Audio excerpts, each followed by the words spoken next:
Assalamu alaikum. Welcome to Sapience Team Live. As always, we're going to do a question and answer session. We are here back after a short break. Hope you guys had a fantastic Eid with your friends and your family. And what we want to do today, like every show, is cover the reasons why Islam is true and go over the contentions against Islam. And as always, I'm going to give a short disclaimer. One question per person because we have a lot of people trying to enter the studio.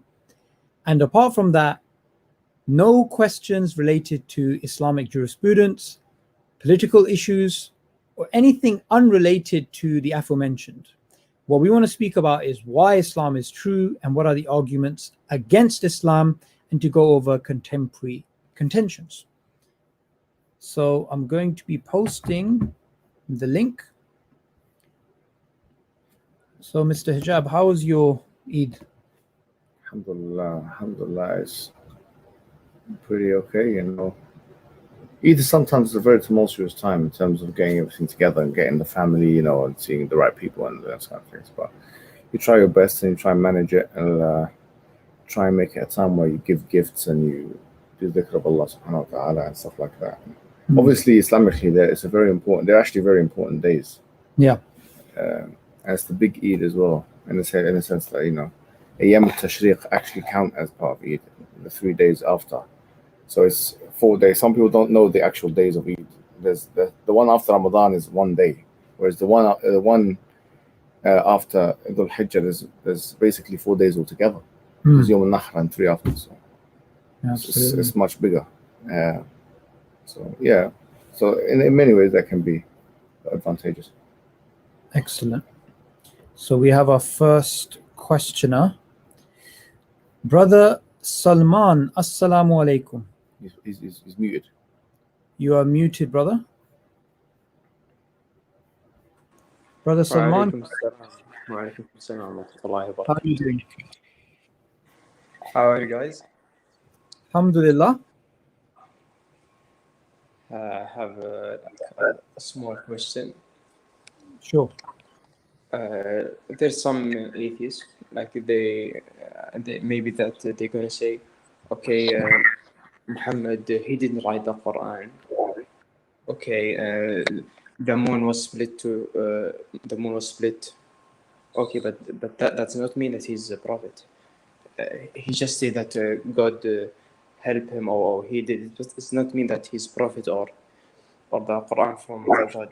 We don't know the Quran from where, how the moon split. We don't know. Maybe split, but if yes, if true that has been split, so how? Does not mean that Muhammad he split it. So how can we say that no, it's Muhammad peace be upon him, he's the one that he did the split? Okay, I mean, we have to, I think the way that this question is being asked by the atheist, or whoever it is that is asking this question, is quite a muddled way of questioning. The first thing is, why do we believe that the Prophet, peace be upon him, is a true messenger of Allah? It's actually a whole bunch of reasons that come together for a case which is robust. So we talk about, obviously, the miraculous nature of the Quran, the sociological impact of the Quran, the message itself, the predictions in the Quran, the prophecies of the Prophet, peace be upon him, preservation, the historical facts which were, there's no way that they could have been known at the time of the life of the Prophet, peace be upon him. So when you add all of these things together, then we would say that he is a true messenger of Allah. So the moon split miracle, we believe in it because it's mentioned in the Quran, and we have independent reasons for believing that the Quran is true. So I think his sort of questioning of why we believe he's a messenger, I think you just need to lay out that foundation, because I think he doesn't seem to understand why we believe he's a messenger of God. And you know, you can go on, if you want to see a list of those reasons with some evidences, You can go on kbyh.co.uk, and I've got an article there called Evidences for the Truthfulness of or Truth of Islam. And you can get that for free. That's kbyh.co.uk. K for kilo, then by, by, and H for hotel, .co.uk. Go on that, and you'll see like some of the reasons. And I divide them into what are referred to as necessary conditions and sufficient conditions. Necessary conditions that you'd expect of any word of God, things like preservations and lack of contradiction, inconsistencies. And then you have sufficient conditions, things which bolster the case, things like what you've just mentioned, prophecies, things like the lughawi, the language miracles, the structural miracles of the Quran, the life of the Prophet Muhammad himself, his track record, the physical miracles, of which the moon splitting is just one thing. There's so many other examples. And classically scholars have spoken and written huge books like Dala'il al-Nubuwwah, huge books on this kind of thing. So I try and condense it. It's in 10 pages or 12 pages. And I mentioned 15 such evidences for lay audience. That's kbyh.co.uk. You can download it for free. Hopefully that will set, like you said, a better foundation. Makes sense, Brother Solomon? Yeah, I know what you mean, but maybe some atheists they're gonna say that Muhammad was a special guy, just a special guy, but he wasn't like a prophet. Yeah, his book is very special. Nobody can bring something like the Quran, but that not mean that he is the prophet or the Quran is the word of Allah. We don't know the Quran from where. It's not from Muhammad, but we don't know from where. Well, don't focus too much on what the atheist says.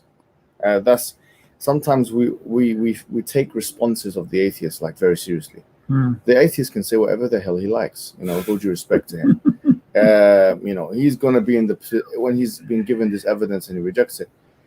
The Quran states he's gonna be in a position where, it says isbiru sawa'un alaykum sabartum am la tasbiru. You're going to be in the hellfire, whether you're patient or not, it doesn't matter.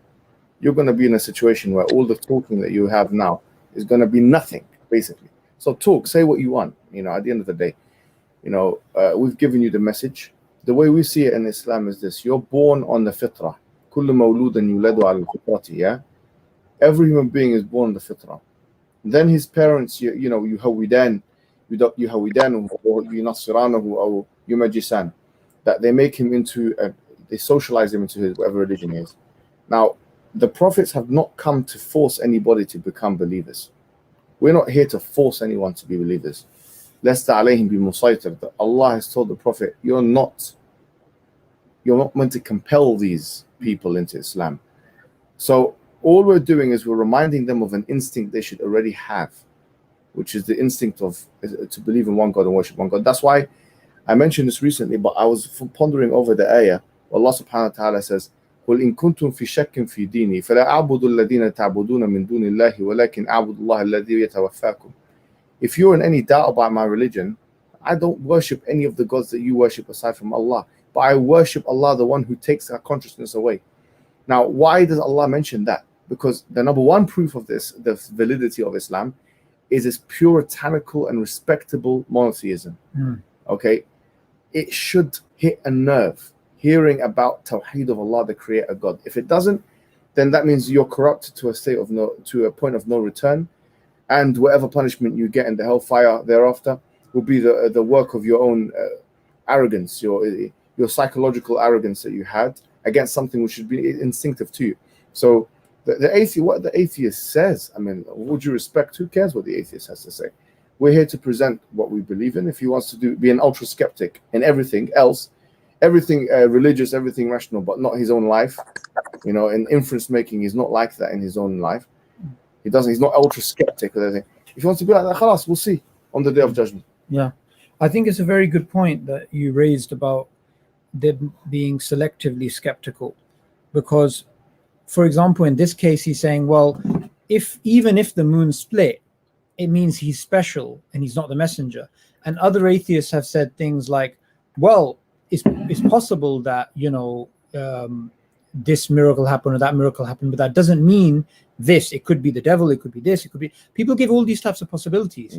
But the fact is, in your everyday life, nobody thinks like that. Exactly. Yeah. And so what they're doing is they are dialing up the skepticism to 1,000% when it comes to theology. Yeah. But when it comes to their everyday life, they make it, they put it to a reasonable standard. Reasonable standard, 20, 30%, whatever it is.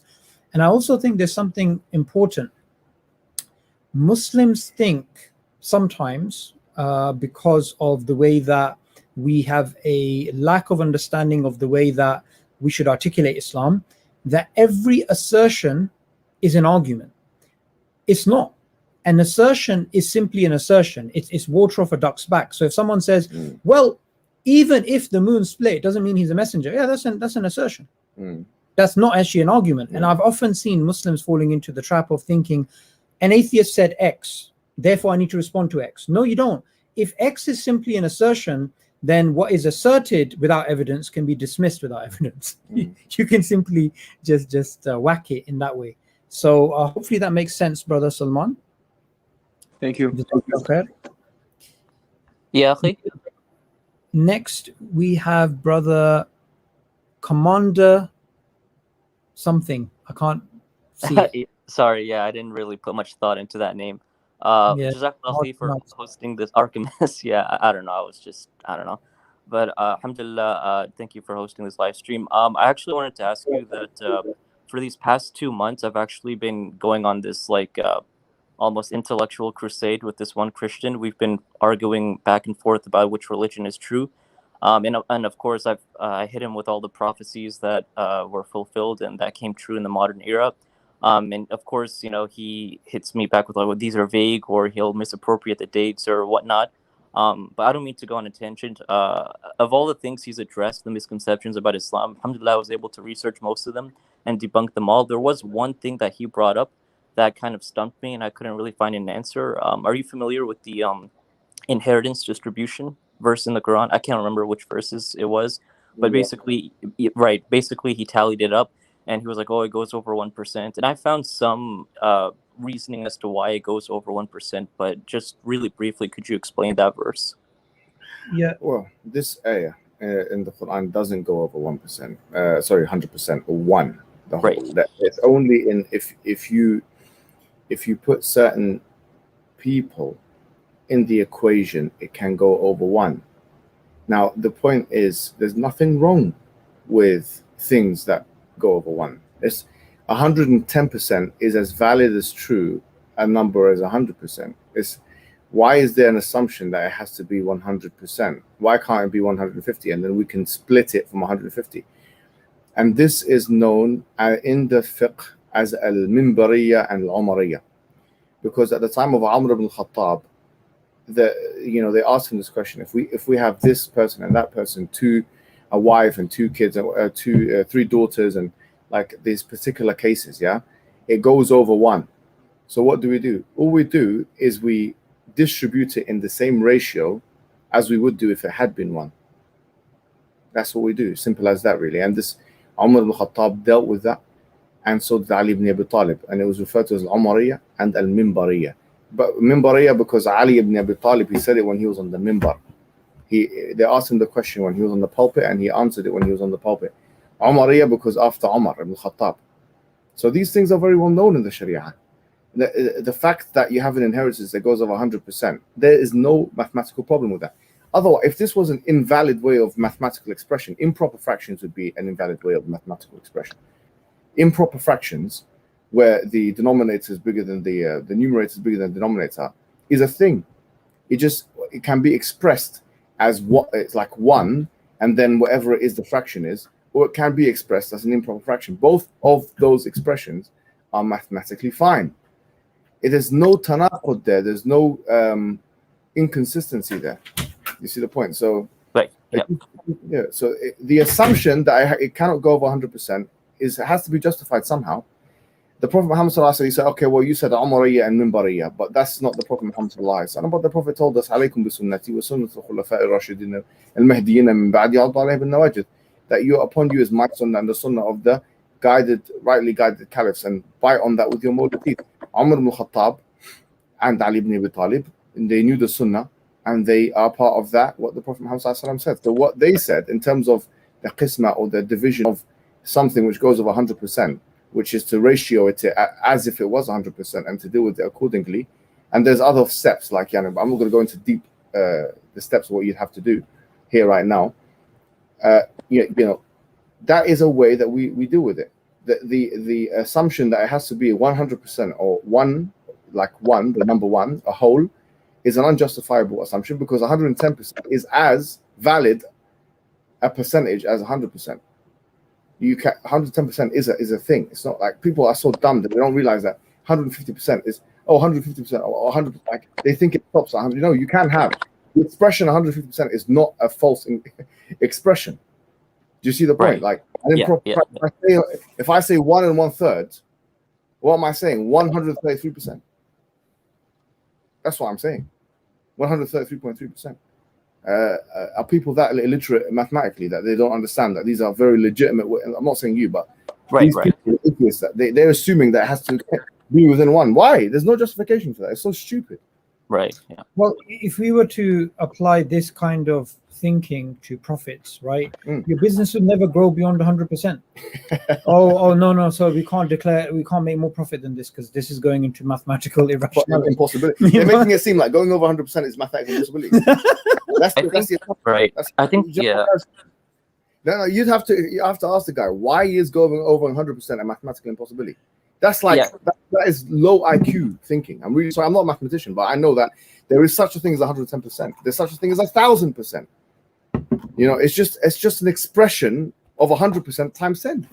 I mean, these people, wallahi, they have nothing to attack the Quran with. They have nothing. This shows you the shambolic state of attacking the Quran.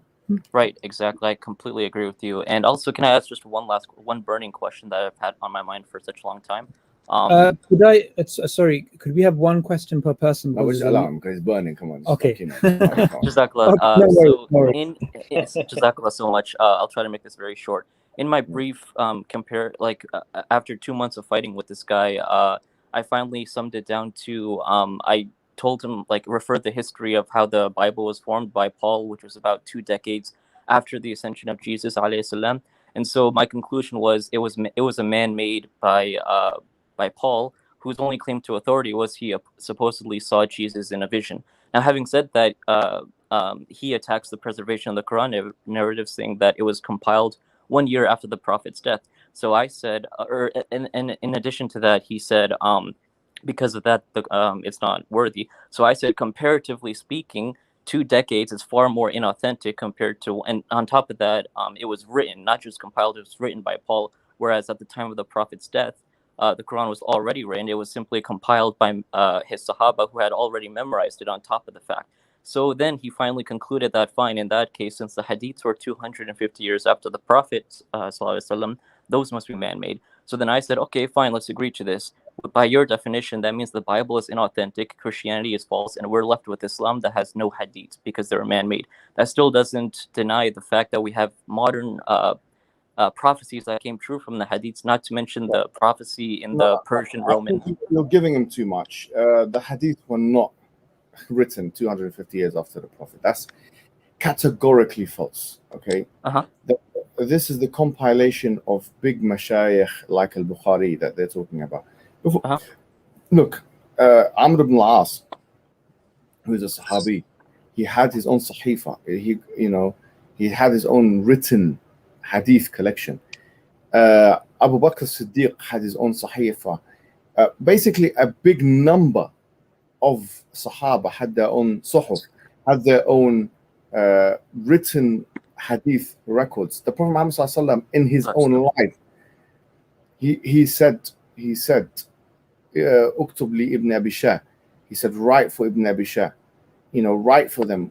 And then I think it was Amr ibn al-As, Allahu Alam, if it was him, but the hadith could be Amr ibn al-As, but I have to double check, where he was asking him, what shall I write? He said, write anything that comes out of these two. SubhanAllah, well, this is such a powerful hadith. He said, anything that I say, anything that comes out of these two lips He said, "فِي الغضب," even in the situation when you're angry and this, he said, everything that comes out of these lips, write it down. So we have hadith, the Prophet telling us to write everything down, telling the Sahaba to write everything down, telling the Sahaba to write for other people. And then you have the compilations of the Sahaba, like Amr ibn al-As. You have the compilations of Abu Bakr Siddiq, and these became part of. And then you had maybe in like 110 AH, then you had an actual governmental attempt to do tadween of the Sunnah, to write down the Sunnah. I wasn't around, but just to write it down to classify it, and that was spearheaded by Abu Shihab az-Zuhri, which was way before, way before. What do you call it? Abu Khari and these kinds of things. So this was like 100 years before that, and this was a governmental thing, and az-Zuhri's kutub still exists to this day. Then you had Imam Malik and Bukhari and these kind of things. To say that you didn't have any hadith written down before al-Bukhari and stuff is just illiteracy. It's jahl, and we cannot allow them to impose their ignorance on us. It's as simple as that. Our hadiths were actually, I say today with all confidence that there is no system in the world, historical system, that even comes close to the method of the hadith. Nothing. You have to have 5 conditions for hadith to be sahih. 5 conditions. That it cannot have defects. It cannot be anomalous. It cannot be anomalous, meaning it cannot be in contradiction to something which someone who is more historically qualified said. It has to be muttasal al-sanad. It has to be completely in line in terms of the chain of narration. The person has to have good writing skills. Can't be just anybody narrating, or good hifz, and it has to be, which means memorization. And the person has to have a good track record, meaning have adala. These are the 5 conditions, and under each of these conditions there are sub-conditions and more sub-conditions. We are talking about a situation. There's no historical method known to man that has this kind of detail. How can this people be talking to us about history? No, honestly, how dare he talk about Paul? Paul never saw Jesus. He wrote 13 books according to the majority opinion of the New Testament. None of them are eyewitness testimonies. Why are his books even in the New Testament? He never saw them, man. His dreams and stuff like that. How dare you bring that and compare it to hadith eyewitness testimony? You know how many hadiths we have? We have tens of thousands of hadith. You know, you can even say we have hundreds of thousands of hadith. You know, and some say even millions. But do you know how many made the final cut of Sahih hadith, authentic hadith? Maximum 10,000. So of hundreds of thousands hadith, the ones that according to Nawawi made it through the final cut is like 10,000 hadith, which means we actually are the biggest hadith rejectors. We reject the majority of hadiths, but we accept the hadith which fulfill the criterion of rigorousness and authenticity. And this is that's like what we're talking about, 1% or like 2% of the hadith. And those hadith basically give us all the information we need to live our lives. You know, these Christians, when they come up with these types of arguments, I honestly just envision someone with a butter knife trying to cut a diamond. I like it. Bro, where'd you get these metaphors from? Tell me. This guy is like a metaphor machine, man. So he is, because unbelievable. Ultimately, he'll just bend the knife, because honestly, if we look at the Islamic way of compiling these narrations of the Prophet, peace be upon him, we even save the ones which we know are forgeries, so that if they reappear, we know actually here is this forgery, and here's when it was forged, which is Allah. We could classify different types of forgery hadith. A matruk hadith is different to a mawdu' hadith, which is different to munkar hadith. People think they're all the same thing. No, so a weak hadith is not just one category. Like a wadda', someone who's a liar. Right? This hadith is not only rejected, but it's, like you said, it's saved in the books of wada' and so on. So if we know this, we see this guy again, we reject him. Like, come on, man. They're coming everything. Do you know, if we had the Bible in our hands and we applied the same rigorous thing, do you know what would be left of it? Nothing. Nothing. Nothing would be left of it. Yeah. Nothing. And that was the standard. If the Bible was left in the hands of the muhaddithin, we would have nothing. Right. And that was kind of the big core of the argument. Do you know what? We would have the Bible, and every single fabrication would be allocated to a certain period. You'd actually have a genealogy of all of the fabrications. Basically, the Bible is the equivalent of our books of fabrication and weak hadith. That's what it is. That's all it is, man. They can't come to us and tell us anything, my friend. Simple as that, really, honestly. At the end of the day, my biggest question was, does this make Islam false, or does this make Christianity false? Those were the questions, the big questions I was asking. So at the end of the day, we have proof, right? Islam has proof, Christianity has no proof. They wish they had. Okay, so brother, you said some. Sorry, what's your name again? You come on. What's your actual name? Bilal. Bilal, right? You know, you said something so intelligent, and I just want to really commend you for it. We have to ask this question. All right, is this something which means Islam is false and your worldview is correct? Because this way of thinking, wallahi, if we apply this to the vast majority of the issues which are being challenged, which are being against Islam, we will find that actually the answer is no to much of this. Right. You know, I often get asked questions of, you know, oh, there's this new fossil that we've discovered, Denisovans, and they had this burial ritual. I mean, I made a mockery of this. I actually made a video called "Was Homo erectus Hanafi?" Right? I mean, these questions are irrelevant. It's totally irrelevant. Does this mean Islam is false? No. Does this mean your worldview is correct? No. Then why are you asking the question? So we should, in putting another way, like we've got to look at that which has religion disproving implications. Yes, exactly. That was don't have that. But I'll tell you what does have that. Sorry to say that a man is God. With that, we say your religion is disproven. We don't even need to go further, to be honest, and just keep it as simple as that. Yeah. You, him, and his mom used to eat the food. So honestly, I just keep it at 2 points. The first, in many forms, my favorite ones are the prophecies. Christianity does not. It's like we don't need to do anything because they can't get past the Trinity thing. They can't get past the incarnation. They can't get past it. It's impossible to get past it, bro. It's impossible to get past it. You get the best logician in the whole wide world and the best thinker and philosopher. No one's going to get past the Trinity, and no one's going to get past the incarnation. Yep. Many Prophets, One Message actually posted a video about 2 weeks ago talking about the history of Paul and the origins of the Bible. Yeah, it's on my channel. I put it on my channel yet. I'm not sure. I should do it if I do. Yeah, it was like a 15-minute video, but alhamdulillah, it was so informative. It completely destroyed Christianity. I took notes on it like crazy. The guy who authors that stuff is like, you know, one of the main researchers for us, especially in alhamdulillah. Yeah, Abu Zakaria. He genuinely, I think, is a godsend man. You know, he helped me probably the most in the debate with David Wood.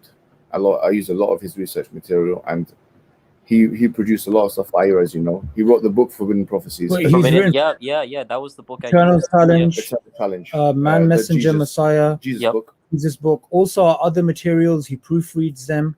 Phenomenal. Qadar Allah. I'm actually talking to him right now. Allah He's always doing stuff. You know, Allah. Do you know what's good about him? He knows what to talk about. Not only this, you know, this brother, he is actually in full-time work and he's doing all of this stuff. Really? So when someone says, I need I need time. The fact is, you have time for things which are important. You have This guy's got bulk on his time. Yeah, definitely. There's this idea me and Hamza used to discuss, the collateral damage theory of time. Meaning you chuck in everything in your calendar and the most important things get done. It's like this. It's like if you get a jar and you put rocks in the jar, then you put sand. The sand are the small things, they fill in. But if you put in sand first, then you try and put in rocks, the rocks don't fit. So in your life, you do the biggest, most important things first. Everything else fits. So people who love Allah, people who love the dawah, they will always find times for these things. This is probably one of the best examples I can think of, actually. Yeah. Definitely, you know, and Allah's put barakah in his time. If you have a will to give Allah, you know, His right in terms of dawah and all this kind of stuff, Allah will give you barakah in your time. He'll give you barakah in your, you know, whatever. The dawah is the thing. Like, people don't realize how important dawah is. Wallahi, if you read the Quran and you don't conclude dawah from it, then you haven't read the Quran. Either you're ignorant or you may be drunk. You know, Adnan said this the other day. Adnan said, we can describe the Quran or part of the Quran as a dawah diary because it is the experiences of the prophets with their nations. Absolutely. And you know what's amazing? It's like all the prophets were engaged in, every single one of them was engaged in dawah. Not every single one of them, the Quran tells us they engaged in war. Not every single one of them was engaged in, like, Allah doesn't mention they're fitan to us. But every single prophet in the Quran, every single one has been described in the context of da'wah. Allahu Akbar. Which shows you that's the Allahu most important thing to do. Yeah. خيركم من تعلم القرآن وعلمه. The rest of you are those who learn the Quran, teach it. بلغوا عني ولو آية. Spread the message if it's one ayah. You know, وتواصوا بالحق وتواصوا بالصبر. And they exhort one another to truth, exhort one another to patience. ادعوا على سبيل ربك بالحكمة والموعظة الحسنة. You know, call to the way of Allah and the beautiful preaching and, you know, the wise way. And so on. And the verses are so much. We're going to move on because there's quite a few people waiting. Jazakallah khair, brother. Jazakallah so much. We're going to go to Fulan. Welcome to Sapience Live. Assalamu alaikum. Wa alaikum salam. Can you hear me? Yes, we can. Okay, so here's my question, inshallah. My question is, it has a bit of context to it. My question is that essentially I was having a conversation with an atheist and they were attempting to disprove the Quran using science, right? And I was explaining how this doesn't really make sense because you can't use the science to disprove the Quran. Because if the Quran says something and it conflicts with the most prevalent scientific theory, it's based on induction, right? And it could be overturned in a few years or something. And you guys know this better than I do, right? Yeah. So then he said to me, do you use history to prove the Quran, right? And I said, yes. He said, history is based on induction, right? For example, if there was a bunch of historians, they came together and said, we believe that at the time of Yusuf alayhi salam, they were called the king, the pharaoh wasn't actually called the pharaoh, it was used as the house, and this is something which is used. This has evidence to it, right? But maybe miraculously it can be turned on its head in a few years and they'll say, oh, we messed up and change their whole prevalent theory. Yeah. So if we can't use the Quran with science to prove it's true because it's not absolutely true, is it not inconsistent that a Muslim will use history? That's true. It's a good point you're making, and it's a good point. It's true that the historical enterprise does depend on some kind of induction. We've never made the argument that we can't use science to talk about the Quran, or that some scientific things are not understood. Like, for example, human being is X, the man is XY chromosome, the woman's XX chromosome. Yeah, we believe that's qat'i. If we didn't believe that was qat'i, and that there was, which means certain, which means there's some possibility that a man can have BXX and that they're going to overturn that, or that they're going to overturn the fact that man has hormones in his body, or that he's differentiated from the woman, then really we could overturn so many things that we're going to lead to postmodernist ridiculousness. No, it would lead to a kind of postmodernist absurdity. So we are not proposing that because science is filled with induction, therefore science is not something we use. We're saying that a lot of the time when people do the scientific miracle stuff, they make the wrong argument. The arguments that has been historically made about the scientific miracle thing is this couldn't have been known at the time. We're saying that argument is not a good argument because most of the things talked about in the Quran about science, there have been something said somewhere by some civilization in the past. And so that part of it's not a good idea. Well, if you mention some of the theories like the Big Bang Theory, the problem with that is, number one, the ayat are a bit ambiguous. Number two is that there are other theories which you reject, like, for example, Darwinism and stuff like that, even though the evidence could potentially, you know, be said to be, or seen to be at least, the same level as the Big Bang Theory. We're saying that the methodology we've used with science, therefore, is not the best. But there are some things which I personally believe fit, they pass the threshold of acceptability in my eyes. Like, for example, like we said, what constitutes a man, what constitutes a woman, the pregnancy period for a woman. These are all scientific things, by the way.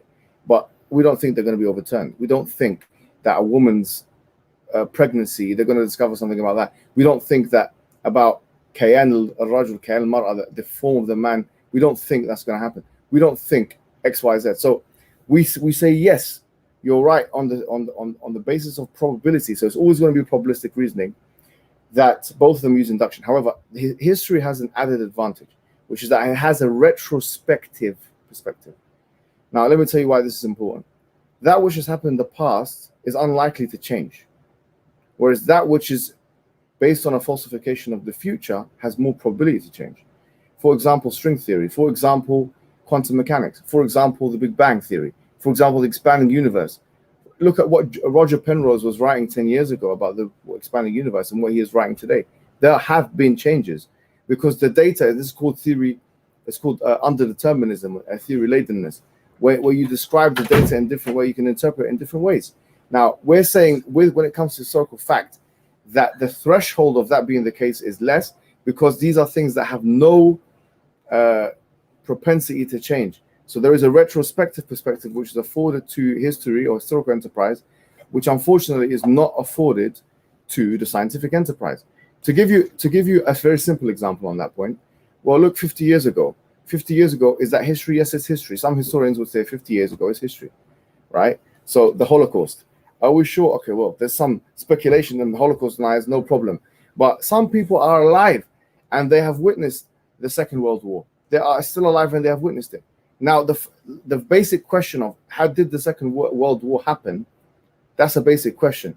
Is that the answer to that question? Is it, and did it happen from the years 1939 to 1945?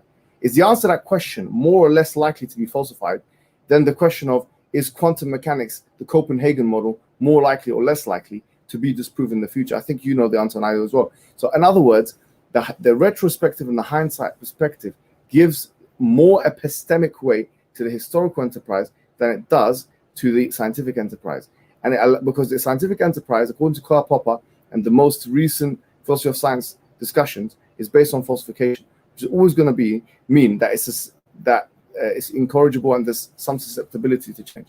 Whereas history, though, yes, it's true, there is revisionist history, is less likely, and I'm using the word carefully, to do that, especially on basic matters to do with events that took place. The more further back you go in history, the more vague it gets, of course. But we have to now apply the critical methods, which historians use anyway, and argue on the basis of probability. So it's never been about, well, we're not using induction at all because we think induction is not certain. We don't say that. We use induction, but we use it as a matter of to assert a probabilistic reasoning. And the higher the probability, when it goes over a certain number, then quite frankly, we're not going to reject it. We say that. Yeah. And that's why, by the way, and the evidence of that of the Quran is Allah subhanahu wa ta'ala says, لَتَرَوُنَّهَا عَيْنَ الْيَقِينِ. You will see it with the eye of yaqeen. So how, if seeing is empiricism, and empiricism is always going to be somewhat inductive, because you're not going to see everything, then Allah is basically telling us the reality of this human condition is that if you see something visually and you experience something, then really the psychology of the human being, you will believe in it. And so therefore, we don't reject and throw out induction, no. We just say that there's a certain threshold that unfortunately a lot of science does not meet. And history can do. Brilliant answer. And I really like the way that Hijab first explained about when people make this straw man argument, and some atheists do this, that we don't use science at all to verify the Quran. Actually, no, the whole argument is that the way it was done previously is false. If there are, for example, intermittent fasting, right? Why shouldn't we talk about the fact that, you know, this type of fasting is now being recommended by doctors twice a week, interestingly enough, right? And, you know, the whole prophetic way of eating when you're hungry, as opposed to just eating in a sort of whenever you feel like even you know the embryology thing, like, you know, one hadith which sticks out, which has not been used that much in science, I don't even know why not, ليس الولد من الماء كله أو كما قال صلى الله عليه وسلم, that the born child is not from the entirety of the fluid. What a simple thing. يعني we know it's nutfa amshaj, which means there's tasahum min rajul mar'a, which means that there's genetic contribution from the man and the woman. Yeah, so we know already that it's not for amshaj, and then we know now it's not from the whole thing. It's part of that. Yeah. So these are very, very important things. I think that hadith and that thing is a very powerful argument for Islam being true. Absolutely. To be honest with you. Absolutely. And another point I think which is worth repeating is that we don't make a hasty generalization of the epistemic weight of all of science. So exactly. We don't say water being H2O is as in flux as string theory. That's again another straw man, because what it is what the issues which contradict the Quran, the scientific theories which contradict the Quran, you will find that they'll always be about these grand paradigm ideas which are susceptible to, as Mohammed Hijab said, theory ladenness, underdetermination, problem of unconceived alternatives, problem induction, methodological naturalism, restricting the answers which are possible. But when it comes to the everyday practical science, and I think this is super important, you will not really find something in the Quranic discourse which goes against that. And another thing to keep in mind is that when it comes down to these type of ideas, say something like in quantum mechanics, you have the Copernican interpretation or many worlds interpretation or these types of interpretations, those things, you'll never find something solid there that they can use to try and challenge the Quran, because those things are in flux. The other thing, distinction which was being made about history and about science, I think is very important, which is that the types of science which are retrospective are more likely to use history in their results. And the reason why is because obviously it's a past event. We're not talking about future events.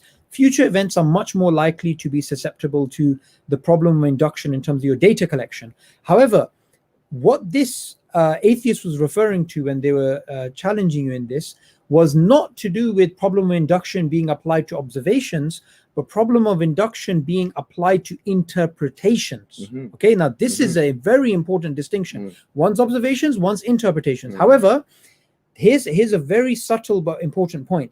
The interpretation has a particular paradigm within which you have a different range of results. So for example, historically, we know Napoleon fought in Waterloo. We know that. Now, historians can revise, okay, did he use this strategy? Okay, this guy's personal account we found out was a forgery, but you won't actually change the fundamentals, because that's a historical fact, which, certain things are immutable, like the battle itself and, who won and who didn't. But the interpretations can change. But with science, those things are much more broader. Malleable, exactly. Jazakallah khair. So whenever people try and use this argument to challenge, our approach, they are basically misusing the fact that most people don't think about these things in a deep way. And initially, it sounds quite plausible. Oh, but history's like this. History uses induction. Science uses induction. Therefore, this. And that's the danger of having a little bit of knowledge. That's right. That's because they're unable to, like, they've got these ideas, but they're unable to critically kind of delineate. Like, for instance, you were just saying something interesting, because it reminded me actually of what Richard Dawkins himself said. He was talking about the theory of evolution, and I don't know if that was in his discussion with Hamza Zulzis actually in the streets when Hamza Zulzis was dominating him, but it was before that when he said, like, well, actually, something to the effect of theory of evolution is like a murder case. Yes. And he said that we have to look at the clues, and we have to make our decision as to what happened, right? And I think he said it perfectly actually in that analogy. It is like a murder case, but as we know from miscarriages of justice, cold cases, all these kind of things which revived, we know that actually you can get it fundamentally wrong when you're trying to interpret the data. And what we're saying is, we know that there are fossils. We know that there are similarities between creatures anatomically. We know those things. How do you interpret them? How do you interpret what happened here? So the neo-Lamarckian will say something, the genetic mutationism, new mutationism. What's the other one? Genetic engineering. Yeah, natural genetic engineering. Natural genetic engineering. All of them will have their spin on it. Like, okay, and the new Darwinian will say whatever. Yeah, they all have their own interpretation. So they're making their own narrative. They're making their own stories, bro. Like, you told me something really interesting one time before. You were telling me what's referred to as just so stories, Yeah. And that stuck in my mind. It was a good thing. Maybe you want to explain to the people. So, Just So Stories is obviously Rudyard Kipling's book, in which, how did the zebra get its stripes? How did the elephant get a long trunk? And they have all these stories, like the crocodile was dragging the elephant, and, it kept getting a long snout. So this was actually a term used to describe the stories that biologists were using to describe traits that we have, genetic, anatomical traits, and how they actually evolved. Because these were stories, which is, I think, very important to understand, are coherent with natural selection. However, they don't have any evidence. So is it like, for example, you were giving an example before, like why women like pink, because they're cutting the meat and they see the red. Yeah, exactly. So Stephen J. Gould And men love blue because they look in the sky when they're hunter Yeah. gathering or something. Like that. Abdurrahman, can you get me that book, that really big one over there, please? So Stephen J. Gould and Richard Lewontin, they were both biologists from Harvard. They basically came up with this term, just so stories, because what they found was that there's lots of stories being given, but they didn't have any evidence, but they were plausible stories. So for example, you come home one day and you find a letter. You find a letter which has your name on it, and you can see that it's come from the gas bill or whatever. Now, one proposition is that the postman came and they actually put the letter in. Another proposition is that the postman came and they delivered it to somebody at the top of the street, and that person picked it up, and then they went all the way down to your house and they put it in, and you thought it was the postman when it was actually this. Right. Another possibility is the postman delivered it to house number 2, but then that person came to you. So now you've got an infinite number. The fact is, each one of these stories is coherent. Doesn't mean there's any evidence for it. So what these guys were saying was that there are a lot of stories being given which are coherent, but the stories don't have any evidence. Now, when you look at something like this, like evolution, the first 4 billion years, this is Michael Roos and E.O. Wilson and all the rest, you'll find actually any particular thing. How is it that human beings like have a certain preference for colors? So they'll say, okay, we'll have this certain preference for colors because back in the time when we were hunter-gatherers, men who were more predisposed to like the color blue, because the sky is blue, because the watering hole is blue, are more likely to survive. And you'll get literally volumes of these types of stories, which you'll find in all types of evolutionary books. However, the problem is they are equally plausible alternatives, just like the postman, n+1. But none of them can be adjudicated. Hence why they are pure just so stories. Now, this doesn't mean that one of them is not true, because the idea that the postman delivered to your door is way more likely than somebody accidentally gave it to the top of the street and then it came to you.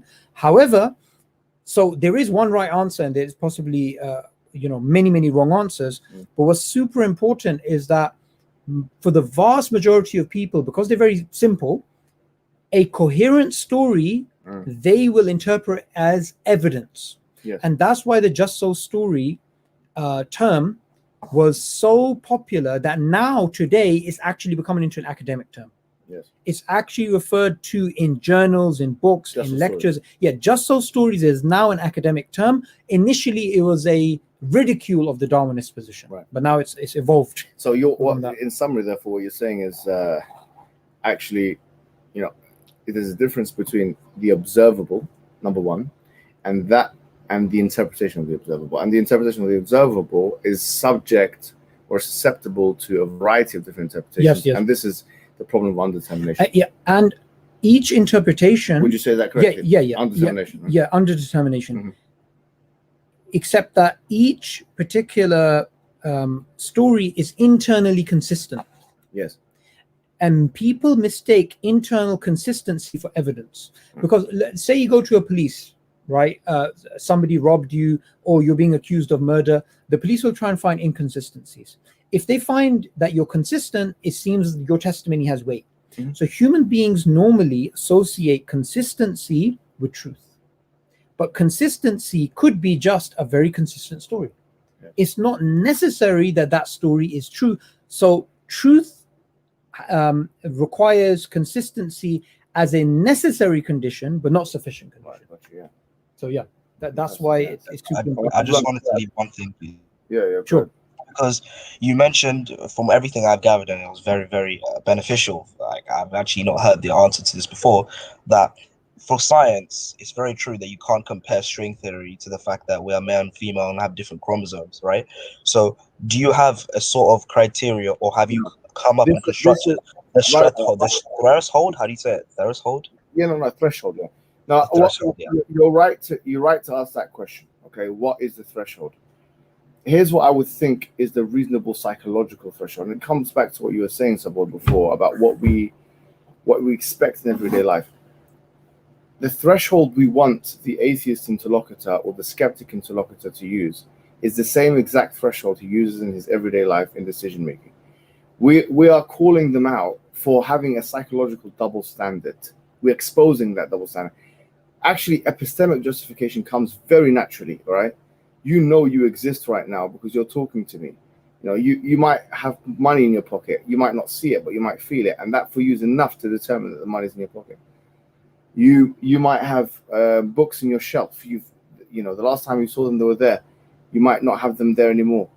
But you're assuming that they are there, and that's an inference. These assumptions that we are making are natural, and we don't even think twice about them. Otherwise, we would actually literally go mad. A true skeptic is somebody who belongs in the mental institute, by the way. It's someone who is skeptical about everything that happens in their life and they're not unsure. Someone who lives that life is psychologically unstable person. Do you know that? Like a true skeptic on every life decision would be psychologically troubled. And you know what's very interesting about this? When I was at university and we were doing moral philosophy, the professor mentions a point which was actually very profound, but he did it in a very mundane way, right? What he basically said is, the arguments for moral skepticism are the strongest in philosophy, yet they are rejected by the majority of philosophers, even though their arguments haven't been addressed, which shows that the philosophers themselves are not really following that philosophical skepticism. They're rather more fitri. They rather believe in some form of moral objectivity. Well, you're talking about moral skepticism. Here we're talking about epistemic skepticism. Yeah, no, the reason why I was saying that is because skepticism, whether it's moral, existential, or whatever, it's always going to be an impractical philosophy. Right. So even with this case, when they're using this type of skepticism in epistemology, they will not be able to be consistent with this, just like the moral philosophers won't be able to be consistent in this regard, because we always have to ask this question: is this argument that the person is using a double-edged sword? Yeah. And if it's a double-edged sword, just show them it's cutting you as well. Yes, I think that's the same thing with postmodernism, to be honest with you, because it's the whole thing of how I understand postmodernism is deconstructing meta-narratives. If you want to put it in the sentence, Yeah. right? Good. That's how I understand it. You know, so I don't think many people understand what postmodernism is. You know, some people think it's Marxism. It's not. It's a completely different ideology, right? And anyway, it's the same problem because, like, one of my refutations, which has not been given as much exposure, perhaps, you know, is when I was refuting the third wave feminists and Judith Butler in particular. And I found it, and this actually started off as an essay and it got really high grades. The woman was a transgender herself, although, you know, they were, whatever, you know, how she wants to identify, was a transgender. But she recognized the force of the argument. I put it into the book, the Fifth Wave Feminist book that I wrote, which is basically this. It's like, I was reading what Judith Butler was saying that everything was a social construct, yeah? Like race is a social construct. Like she didn't say, but biology, things like biological. In my reading, she's saying that sex is a social construct, right? And then when this might sound like completely peripheral or tangential, potentially even not related, but then I started reading what she was talking about, the Palestine-Israel conflict, and she was referring to them as Palestinians. She's on our side, let's say, for that. I was happy with that, obviously, but then on the other hand, I was thinking, why is she mentioning Palestinians and Israelis in that language? Because that is to categorize them according to a transcendental or some kind of right. You know, it's some kind of genus. So, some sort of ontological category. Yeah. So what I'm saying here is that you in everyday life, you're compelled to think that there is some demarcating factor between person or people X and people Y, but in your skeptical or postmodern pontification, you're very, you know, very, very delicate when it comes to a matter of you know, differentiation when it comes to sex and gender. So you want to have your cake and eat it both. The truth of the matter is you can't really speak about racism unless we speak about race, and we can't speak about race until we talk about biology. And we can't talk about biology if you're a postmodernist and you deny it. But if the same thing applies now with sex and gender. I remember being in I don't know if I told you the story before. I was in the elevator one time, and there was a woman who was part of the course as well, doing gender studies stuff. And she just, for some reason, she blurted something out. She said, I believe that sex, like actually had penetrative sex, like intimacy, right? Intercourse. She says, I believe that sex is a social construct. So there was only like 10 seconds left before I got out the lift. I thought, she's saying something ridiculous. Let me say something ridiculous too. I said, I looked at her, I said, in that case, then rape is a social construct. Oh, You know, because they don't realize the Ouch. ramifications of what they're saying. If you say that sex is a social construct, now rape becomes social. If you say that race is social, racism becomes a social construct. If you say that gender is a social construct, then patriarchy becomes in the social. words in the words which capture this really well, if you make an uncomfortable bed, you have to lie in it. Wow, man, where you coming up with these words? You writing them down? No, Huh? these are just These guys writing them things down. you I don't pick know if up you're when you making read them. and stuff. No, no. Jazakallah khair, guys. I'm gonna. Jazakallah khair, brother Fulan. Assalamu alaikum. Wa alaikum salam rahmatullahi wa barakatuh. Okay, we have I've seen your question, brother Senju. You can repeat it. We can repeat it to Hijab here. I think it's a very good thing if we speak about that, because that's an important topic. Senju, you are muted at the moment.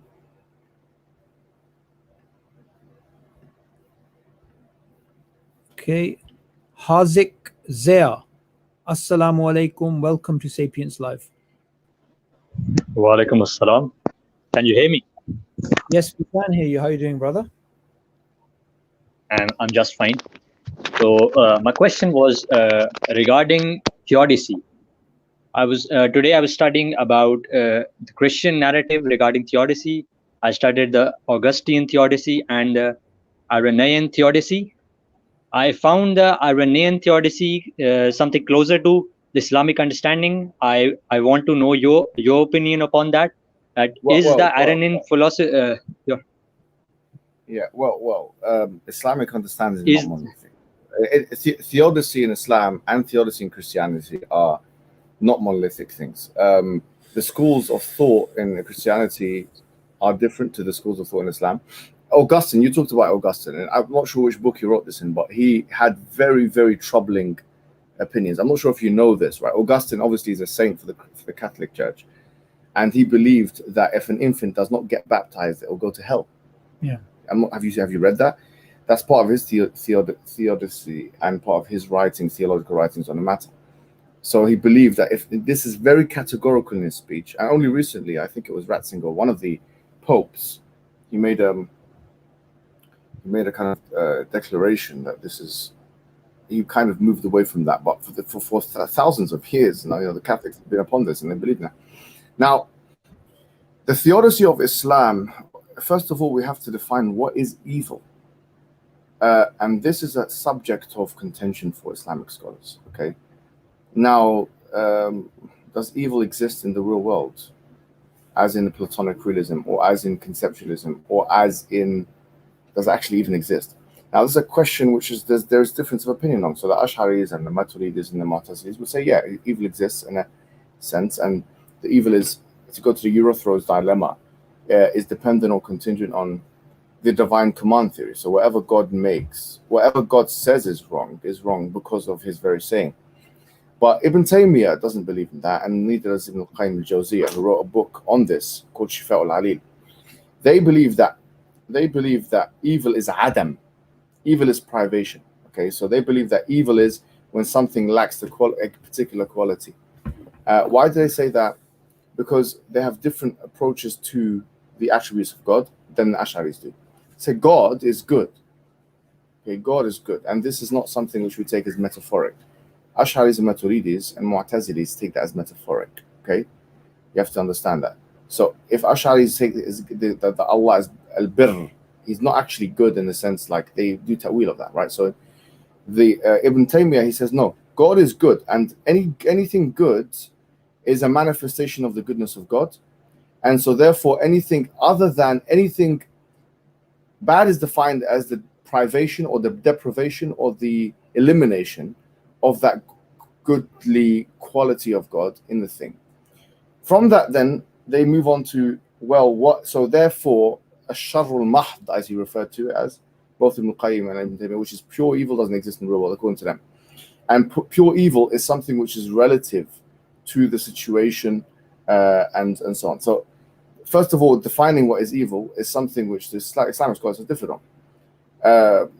We need to understand that. and so have Christian scholars. They've differed on what is evil in the first place. Now, the questions then that we then ask about why is there evil and suffering in the world, and all these kinds of questions which relate to theodicy and so on, they are really highly dependent on this starting point. So we have to understand that Islam has different opinions on what evil is. I personally am more inclined to the Ibn Taymiyyah explanation, because then if someone was to say, well, divine command theory, right, which is what Ash'ari say, if someone says divine command theory, well then if Allah subhanahu wa ta'ala in the Quran, because when I read this verse, I kind of was more persuaded to his perspective. Inna Allah la ya'muru bil fahsha. Allah does not command to evil, which suggests to us that it may suggest, okay, that evil exists as an ontological entity, right, which will be against what Ibn Taymiyyah said. But on the other hand, it suggests that evil was there before the command was there. Does that make sense? So if because the Ash'ari are saying that evil is because Allah He said it. Because He says evil becomes evil. Now we're saying that if Allah says Inna Allah la ya'muru bil fahsha, that would be a meaningless thing unless the fahsha exists in the first place, right? Which Mu'tazilis actually believe as well. Taqbih tahseen. They believe that you can stumble or you can extrapolate evilness from the real world without a nas, without some kind of thing. So in many ways, the Mu'tazilis and the Ibn Taymiyyah school or the Atharis actually coalesce on this point. The point being here, I don't want to go into too much details. Depending on how you define evil, then we'll have different answers to the Euthyphro dilemma, which is a very important dilemma. So Islam does not have one single answer to the Euthyphro dilemma. We'll have different answers. The problem with if you take a divine command theory is what Euthyphro talked about. Is it only good because Allah said it's good? That's one problem. But a secondary problem is then you have certain questions which you'll have to answer in the positive, which may be very uncomfortable for you to do so if you take this view. Which is, if Allah said it was okay to rape a 2-year-old child, does it become okay just because He said it? And on that view, you'd have to say yes. On the view that the Ibn Taymiyyah view, you'd say no, that Allah would not command that because Inna Allah la ya'muru bil fahsha, and that is fahsha in and of itself, which means it's something which is lewd and unacceptable. So you have to think about where you lie on the spectrum of belief here. I think I've indicated where I think I'm more comfortable. I'm a bit less comfortable with Ibn Taymiyyah's clear nominalism on these points, but I'm more comfortable with his explanation of Allah's attribute being birr and Him being the goodness, and that evil is privation of that goodness in a particular thing. So I'm not too the broad way that you explained it there. I'm aware of this, but in terms of you're saying the other schools hold the view that objective morality doesn't exist. No, they do. I don't think objective morality. Everyone says objective morality exists. Right. Everyone says that. But the only thing is a lot of people make a difference. Like Hamza also talks about this quite well. There's a difference between objective morality and absolute, right? No, I get that. Yeah. But you, for example, God commanding what is evil. Mm-hmm. I'm assuming that even within the other schools, it's a lot more nuanced than that. That they probably have types of, for example, the Maturidis and I wouldn't even say Maturidis. The Deobandis and like the Brelvis have this big problem now because can Allah lie? Right? So can Allah lie? Like that's a question. So the Maturidis say no, it's not possible, and so on. Not the kind of Brelvis or whatever. And then the Deobandis say yes, because why can he not? He can do everything that he wants. The Deobandis are very broad, though. So is that just a? Oh, I think that it looks like that's what the debate is between those two schools. But I don't know if everyone would say that. But the idea is really, if you take the position that Allah, like what we say, because the Athari school would say, if Allah subhanahu wa ta'ala is good, then He can't really do. It's against His majesty to do things which are against His intrinsic characteristic. Mm-hmm. So Allah's al-haq. He's the truth. It's against the attribute of haq to lie. So it becomes almost as impossible as it's as meaningless as Allah creating a squared circle. Right. But for the Ash'ari school, it's that haq attribute is mu'awwal, is you're making ta'wil of it in the first place. So you can't really say that it's impossible in that sense. Yeah. So based on where you start from, really, it depends. If you're sometimes making ta'wil of the sifat of Allah has implications far beyond the prima facie examination. Sometimes it has implications on the theodicy as well. Okay. Jazakallah khair for your question, Brother Hazik. We're going to go now to Arshan. Assalamu alaikum and welcome to Sapience Live. Wa alaikum assalam wa rahmatullahi wa barakatuh. How are you guys? Alhamdulillah. So basically, my question. I'm muted. One sec. Please speak now, Brother Arshan. Huh. Hope you listen to me. Yep. Hello. There's no echo now. You can talk. So basically, my question was about pantheism, as I'm from India and I encounter many Hindu friends, and Yep. we'll talk about this. So, how do we go with pantheism according to him? The way I like to deal with that is very simple, which is that anything that is made up of parts is generated. The universe is made up of parts, therefore the universe is generated. If God is everywhere with his essence, which is in the Arabic term, it's called wahdat al-wujud, pantheism. If God is everywhere in this sense, this would entail that he can be divided into pieces. Because if he's everywhere in his essence, that means he inheres in every single aspect of creation, which includes parts and things that can be broken up. And that would entail iftiqar, or the idea of dependence, and that would entail being generated. And the evidence of that in the Quran is Allah subhanahu wa ta'ala, he mentions الذي خلقك فسواك فعدلك في أي صورة ما شاء ركبك. That he is the one who خلقك, he created you, وسواك, he proportioned you, عدلك, he orientated you, في أي صورة ما شاء, in any form that he wanted to, he done tarkib of you, he put you together. Meaning what? Meaning really what we can understand is that anything which is murakkab, or is made up of individual parts which can be divided really, this requires an external agency in order to put it together. Otherwise it wouldn't exist. And so the pantheistic model, it puts God's power and it puts his indivisibility into great disrepute, and therefore it's an absurd concept in contradistinction with God. I think it's impossible to believe in this actually and believe in God. I think that's actually, we're talking about religion disproving implications. I think if someone believes in the pantheistic God, like I've heard some Sikhs say that, you know, Guru Nanak to God, okay, is like, you know, a drop of water in the ocean. So in other words, he's part of him, right? We say, okay, in that case, so if God can be taken like water out of an ocean, that means God can be emptied like an ocean, and you can put more water into the ocean.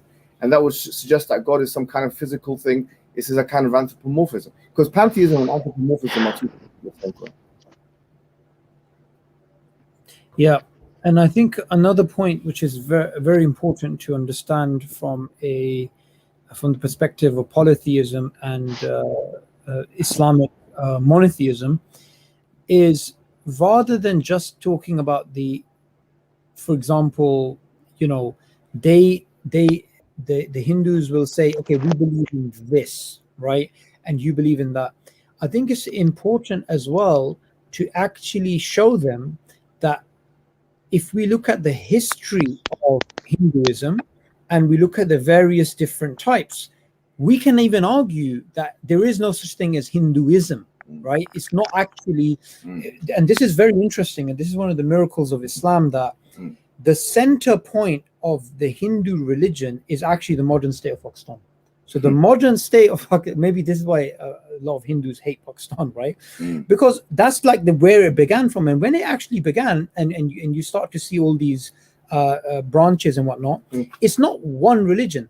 The religion of the people of the Indus Valley civilization, or from the Hindu Kush, they were called Hindus, because they're from that geographic region. But it's not one religion. This is very interesting. Amongst them, we have historical accounts of Hindus, right, who are atheists, who actually don't believe in God. Then you get Hindus who actually have beliefs in God or multiple gods and these types of things. Then you have others who actually believe in one God. So you have all of these people, and they've all been categorized as Hindus. I think what's important is, like Hijab mentioned, we can show them logically and using the Quran that actually polytheism makes no sense. However, we can also say to them, look, you also have to understand that there is no such thing as Islam versus Hinduism, because Hinduism is it's not monolithic. And additionally, what's very interesting is that I had obviously people remember things when it's mentioned as in the form of a conversation or story. I was having this conversation with this Hindu guy when I was at university, and he literally shocked me because I said to him, "Why do you believe in so many different gods?" And he's actually quite learned in Hinduism. He takes it very seriously. He said, "We don't. We actually believe there's one God." Which they say is Brahman, right? It's Brahman, Bhagwan, some say Shiva. Some others have this type of trinity of Hindu gods. But ultimately, they believe that all of their demigods go back to one supreme. Which is, how different is that to the Quraysh? Not that different. No, exactly. All it is, good point. All it is that polytheism. And look, the fact is, there's nothing new under the sun. Whether the Quraysh were worshipping Lat, Manat, or Shiva, Brahman, or whatever, ultimately they have the same philosophy. Yeah. So we can very similar to the pantheon of the Greeks as well. Exactly. All of them actually have the same. I want to share something which is phenomenal. It's actually really something which is going to stay with me till the day I probably. We need to have as well. So we got a phone call in the office next door, the IRA office. There's a guy who wanted to leave Islam. He's a new convert, wanted to leave Islam. You know, brother, the camera brother. So he said to me, "Look, there's this guy. He wants to leave Islam. He converted to Islam. Can you talk to him?" I said, "Sure." So I rang him. I rang this guy and I said to him, "Why do you want to leave Islam?" He said, "I converted to Islam because of monotheism. However, I went to the mosque, and in the mosque they have, and he's up north somewhere, they have a picture of one of their sheikhs, and they told me to worship God through him, to actually use him as an intercessor." And he said, "I only converted to Islam because of monotheism, but if this is what Islam teaches, then I don't want to be Muslim." So I said to him, "My brother, do you know what? Your understanding of Islam is that Islam doesn't allow this, and you're absolutely correct. Islam doesn't allow to go through an intercessor. There must be some extreme sect that he was living around where they had this." He said that they actually had the picture of the sheikh in the mosque. Anyway, so I just happened to ask him. I mean, and the Quran is very clear about just that. وَإِنَّ الْمَسَاجِدَ لِلَّهِ فَلَا تَدْعُ مَعَ اللَّهِ أَحَدًا. You know, and the masjids are for God. So don't call any other than him in the masjid. And this is so powerful. So a new Muslim is recognizing that when I read the Quran, I understood that this is not allowed. So then I asked him out of curiosity. I said to him, "Why did you convert to Islam?" I expected him to say, "I was an atheist, I was a Christian." That's what you get. He gave me a radically different answer. He said, "I was a traditional English pagan. I believed in the Nordic gods, and we believed in idols. And amongst our idols, we used to pray to them. One day, when I was in my worship, I decided to pray to the overall supreme God that they believe in, just like the Quraysh. And all of these gods are gods that supreme God gave permission to." Right. He said, "That day, I asked the supreme God for guidance. And in my heart, I lost all interest in these idols. And after that supplication to God, I became a firm believer that there's only one God. Then when I looked into religion, I recognized Islam must be the truth because of its strict monotheism." So his reason for accepting Islam was monotheism. His reason for rejecting Islam possibly was because he thought Islam doesn't teach monotheism. However, even as a mushrik, he made dua to the supreme God. So even when it comes to Hindus, or when it comes to people, they are sometimes scared of the word Allah or even the word God with Hindus, right? If you say to them, "Look, ultimately you believe there's one supreme who's beyond everything," right? Doesn't it make sense that there's one supreme above everything and all of the rest of these gods are powerless? And sometimes it's better to use this type of argument, even though conceptually it's the same as Tawheed, but they're less likely to put up their barriers.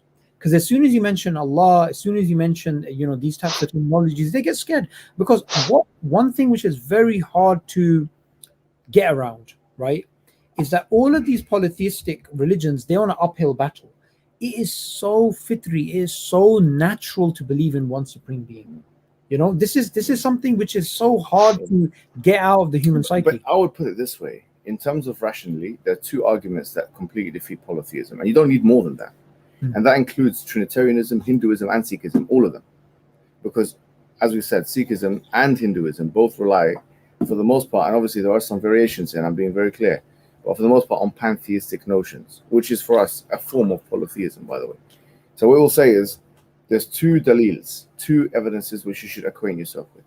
One of them is called dalil al-tamanu', which is mentioned in chapter number 23, verse number 91. I believe it's 91 anyway, it could be 93. But Allah subhanahu wa ta'ala, he mentions, مَا اتَّخَذَ اللَّهُ مِنْ وَلَدٍ وَمَا كَانَ مَعَهُ مِنْ إِلَهٍ إِذًا لَذَهَبَ كُلُّ إِلَهٍ بِمَا خَلَقَ وَلَعَلَى بَعْضُهُمْ عَلَى بَعْضٍ. That Allah has not taken a son, and He has not taken with Him any God. If that had been the case, they would, every single one of them would have taken away what they had created, and that they would have tried to outstrip one another.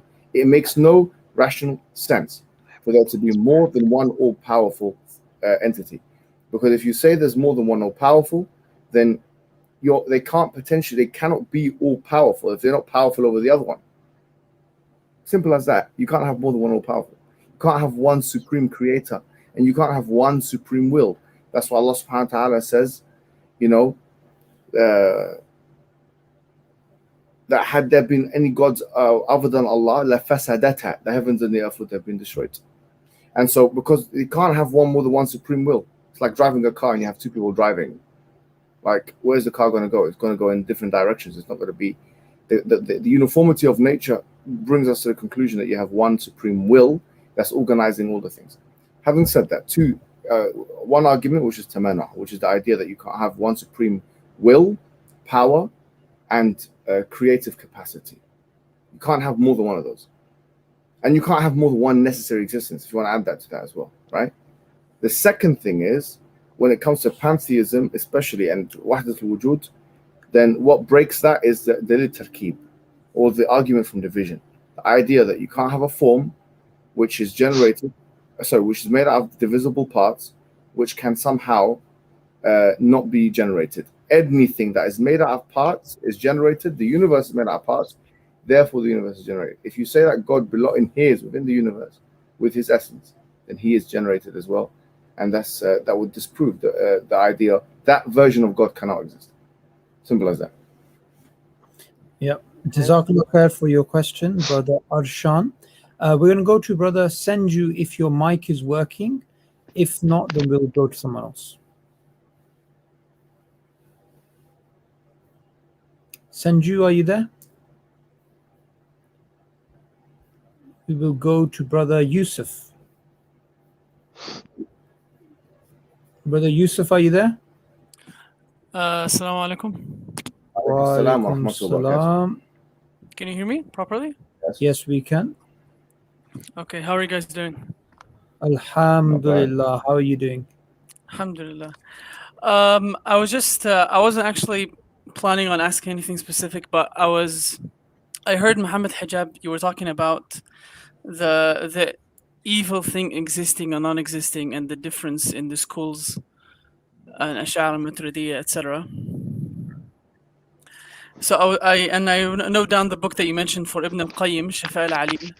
I was just hoping if you can give me a book for the ones that are talking about an Ash'ar al-Maturidiyya in that issue, because it's a very interesting subject that I want to know more about.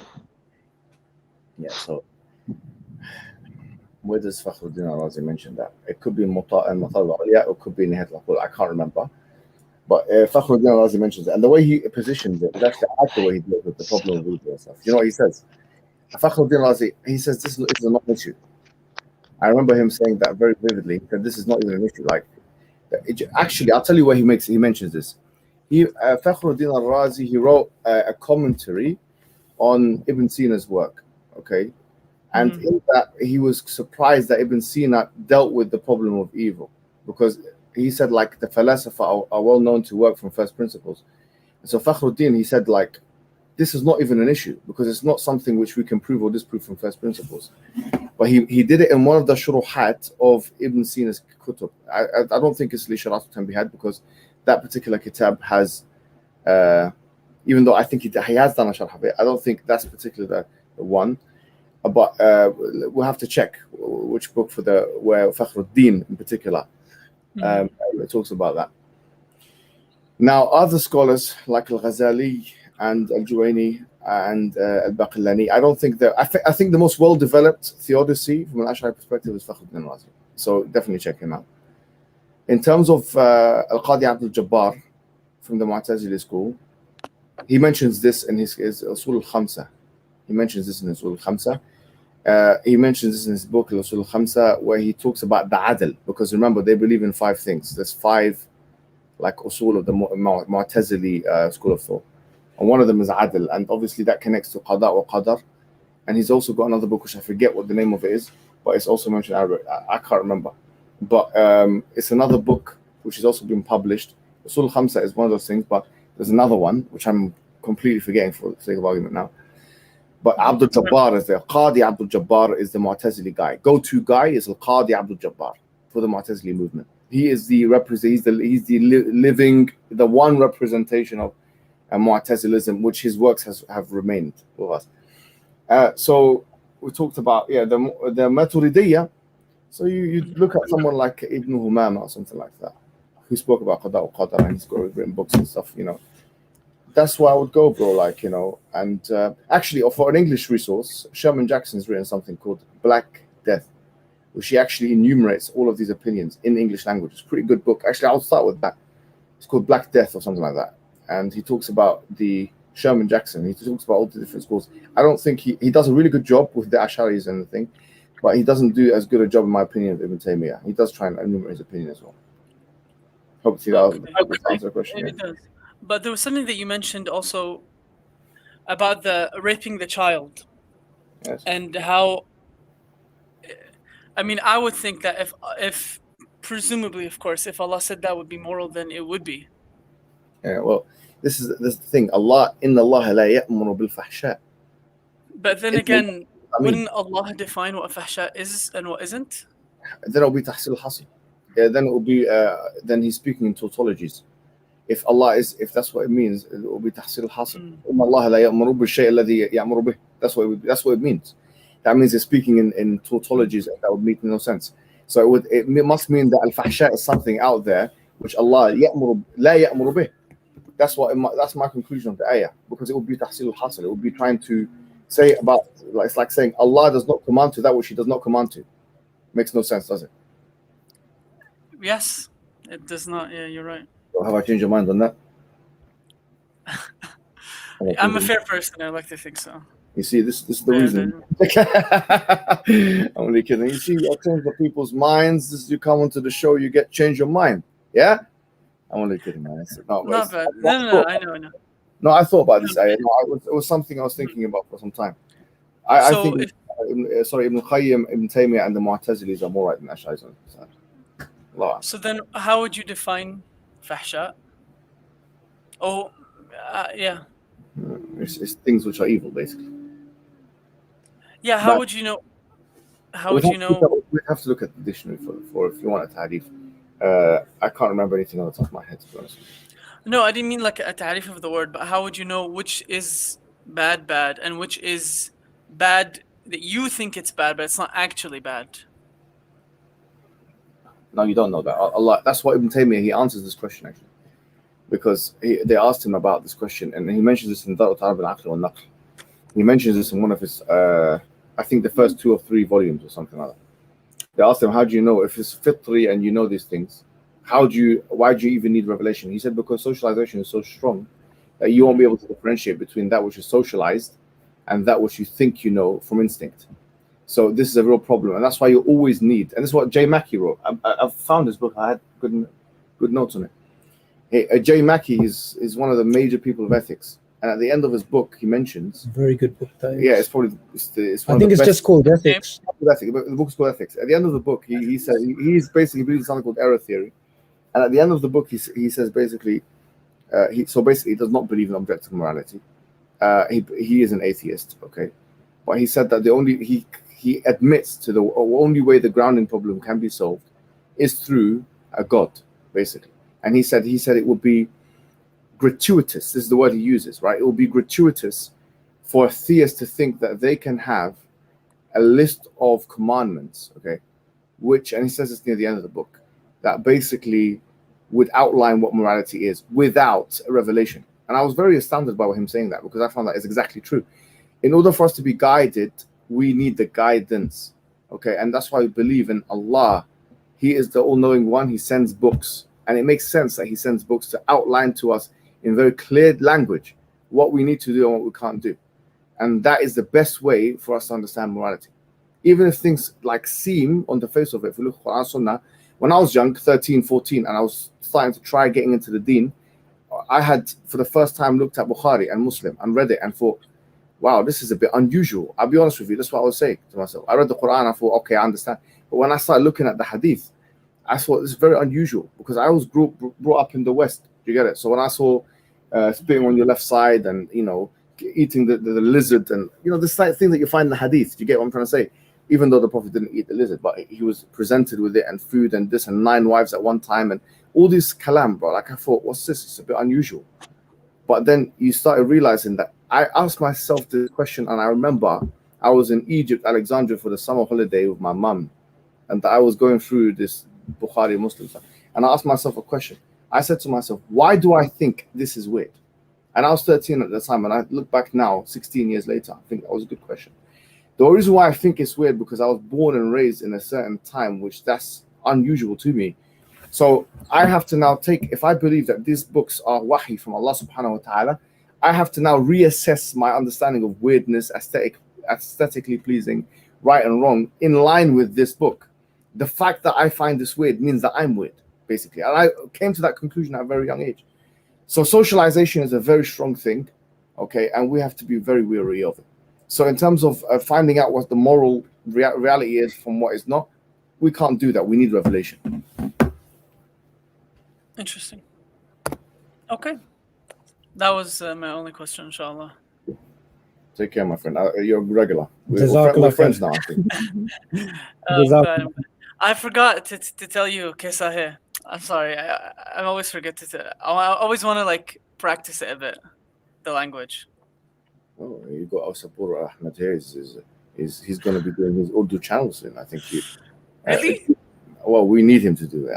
I've just been lazy. We need him to do it, and we're trying to get. We have a lot of Pakistani du'at, and I believe that they're not doing what they need to be doing. I've just started an Arabic channel. I'm trying my best, So now I can push people in that manner. Of course. Yeah. Or khalas. I just had a quick small question. Mini question about the Quran. So I'm studying Ahkam al-Tajweed. And I'm coming across حروف الاستعلاء, حروف الجهر, الهمس, etc. So I came across, and it's just a question that I was wondering. I came across a difference of opinion regarding حروف الاستعلاء when it comes to pronunciation. Which ones are we talking about? No, حروف الاستعلاء, which are خص ضغط قذ. That's التفخيم. Yeah. So there's So there are two opinions. One opinion is by Ibn al-Jazari, where he says that qaf, or the letter qaf, or حروف الاستعلاء in general, they're at their highest level of tafkhim when they're after an alif. Okay, and then there is another scholar who is before him. You mean الألف تتبع ما قبلها. يعني القاف الألف تتبع ما قبلها, which means that the alif will take the ruling of that which came before. So if it's mufakham, it will take the ruling. If it's muraqqaq, it will take the ruling. Yeah. So the qaf, the pronunciation of the qaf would be extremely mufakham rather than it being after a fatha or it being maftuh. You get what I'm trying to say? Say that again, sir. If the qaf had an alif after it, the pronunciation of the qaf, nutq al-qafi, is more mufakham. If it has an alif before if it had an alif after it. But if the qaf had a fatha, has a less degree of tafkhim. I'm happy to talk about this, but what's the point of this question, if you don't mind me asking? Go ahead. My question is if the Quran is preserved and the way to do nutq sahih is preserved, and the Prophet himself saying هكذا نزلت وهكذا نزلت, shouldn't we know how these letters are being pronounced at different Here's what it is, right? First of all, you have the qira'at al-ashr, okay? the qira'at al-ashr are the 10 qira'as that are seen to be mutawatir. Now we can talk about tawatur. We can talk about Ibn Jazari. Did he believe it? Yushtarat al-tawatur, I mean yushtarat al-shuhra. Does it have to be, is every word of the Quran mutawatir? I'll be honest with you, there's some kalam on that, right? Even Ibn Jazari talked about it. If you want to go deep into his kalam, bro, in طيبة النشر يشترط ماذا؟ يشترط الشهرة أو يشترط التواتر. Anyway, this is kalam janibi now.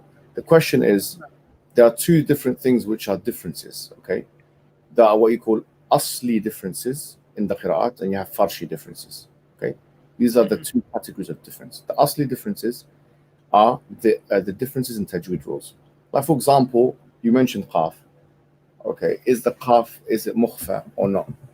Now in one qira'ah you'll find that is mukhfa, there's ikhfa on it, and there's other qira'ahs which is not. For example, when I think about, sorry, the kha, not the qaf, the kha is mukhfa, and Abu Ja'far is Abu Ja'far.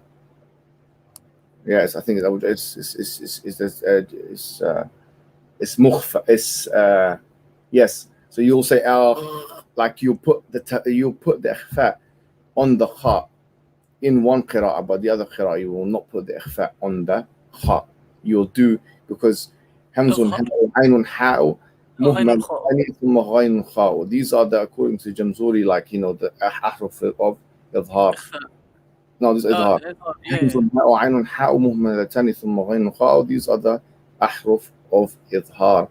Now, what I'm saying is, according to some qira'ahs, the kha can be, it can be mukhfa. Now the question is, does this change the meanings? No. The question is, did the Prophet Muhammad sallallahu alaihi wasallam, when he was reading the Quran, okay, when he was reading the Quran, right? Obviously he didn't read it from the book, but when he read it, did he, in every word of every page of the Quran, implement every single one of those differences? I say you could say that, but it's unreasonable to say that. What's more reasonable to say is that it's maqis alayh. So the Prophet Muhammad sallallahu in one chapter of the Quran, right? He could have implemented ikhfa for the khaf, and so for the kha, and maybe he didn't. So there's two principles we have in place. You can sometimes implement the ikhfa for the kha, and you don't implement the ikhfa for the kha. Now, it's all the Prophet had to do is he had to do it one time for there to be qiyas on it. So in other words, the ahkam of usul, which is tajweed, the ahkam of usul and tajweed, they only need to be said once. Like for example, like the imalat of, for example, warsh or whatever, or the mad badal of 6 rather than 4, which is 6 points. It's 6 harakat. All of those things, the Prophet didn't have to read the whole Quran with them. It's a big, it could be a misconception. It's not against the preservation of the Quran narrative to say that the Prophet Muhammad sallallahu, all he had to do is that one time. He didn't need to read with the rules of tajweed according to all of the qira'at in one way throughout from Fatiha to Nas. All he had to do was demonstrate that you can do X with kha and Y with kha, and then one qari will choose one way to do it and be consistent with it, and the other qari will choose another way and be consistent with it, so long as it has precedent from the Prophet Muhammad sallallahu alaihi wasallam. That's how they worked. That's how they work. That's why you'll find that the tajweed rules and usul can be different, but it doesn't mean that, because someone will say, well, did the Prophet really start from Fatiha to Nas doing this and doing that and Allah and this and the 4 harakat and 5? No, we're not saying that. He only had to do it once like that for each of the variations, and then khas. Then there's ikhtiyar of some sort of the qari. He can choose whatever he likes to do, and there's nothing wrong with that because it doesn't even change the meaning. As for now, so we said there's 2 categories. There's usul and then there's furuj. The farsh of the qira'at is where you do find difference of opinion, a difference of meanings. So in tanqid, in dots, in harakat, tahriq wa tanqid. Yeah, in the harakat or the diacritical marks and in the dots. There's only 600 of them. Okay, there's only 600 of such words which there's difference. Okay, 600. The Quran is made up of 77,000 words. 77,000 words. Now, how reasonable is it or unreasonable is it to say, in 600 of those instances, the Prophet Muhammad ﷺ gave you 2 ways of saying it according to Jibreel and according to the hadith? I think that's very reasonable. So the real issue is not with the usul, the issue is with the furush, or with the things which change the meaning, And with that, there's only 600 such examples of 77,000. Now, if someone has a calculator, they'll do 600 divided by 77,000 times 100, and you'll get less than 1%. So we're talking about, why is it such a monster for people to think, well, the Prophet can say in this whole Quran of 77,000 words, and where did I get this number of 600? This 600 number comes from, who wrote the Kitab al-Musahif? A scholarly authority, right? A huge scholarly authority. And I actually put this to one of the non-Muslim things, and they said the same thing. Said, yeah, it's true. It's about 600. So what are we talking about here? Why is it they're using? This is the new ploy of these pathetic people that are using 600 words, which are found across 10 qira'at, as evidence that the Quran has not been preserved. Why is that evidence that the Quran has not been preserved? That's no evidence at all, because we have a hadith of the Prophet saying, "Hakadha unzilat wa hakadha unzilat." It came down like that, and that came down. Malik and Malik is a very prominent example. Why can we not think? Why is it so difficult to believe that there's 600 of these examples of Malik and Malik in the Quran, and it wasn't haphazard? It's not difficult to believe that at all. Sorry, yeah. I don't find it difficult at all.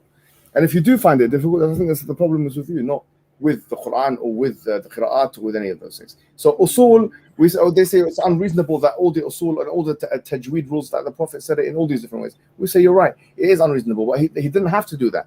He just had to do it one time in one page in one surah, even Qul Huwallahu Ahad, even a small surah, Alhamdulillah Rabbil Alameen. And then there's qiyas that's done on it, and the rest with the furush, the furush is very small anyways. The differences are 600 number out of 77,000, times that, divided by each other, and then times it by 100. You'll see that it's less than 1%.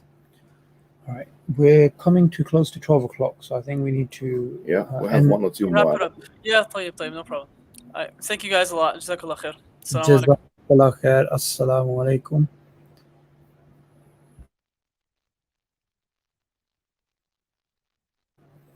Okay, so it's the midnight. It's the midnight. It's like brothers. Yeah. So brother Sanju, can you speak now? Okay, we can't hear you.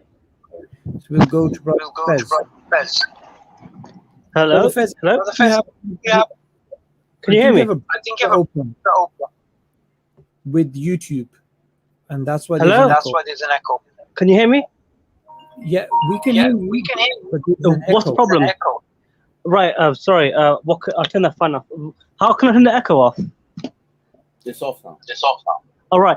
So first, I want to say, Mohammed Hijab, I've read your book. It's blown my mind. It's the one about metaphysics. Yeah, like I read it and it's blown my mind. It's made me think about things. It made me look at things a lot differently. How you talked about maths, and it just it's really, it brings the whole argument of this. It makes the whole atheist argument very, very hollow. Once you bring metaphysics in, because you can't really deny metaphysics. That's not the question.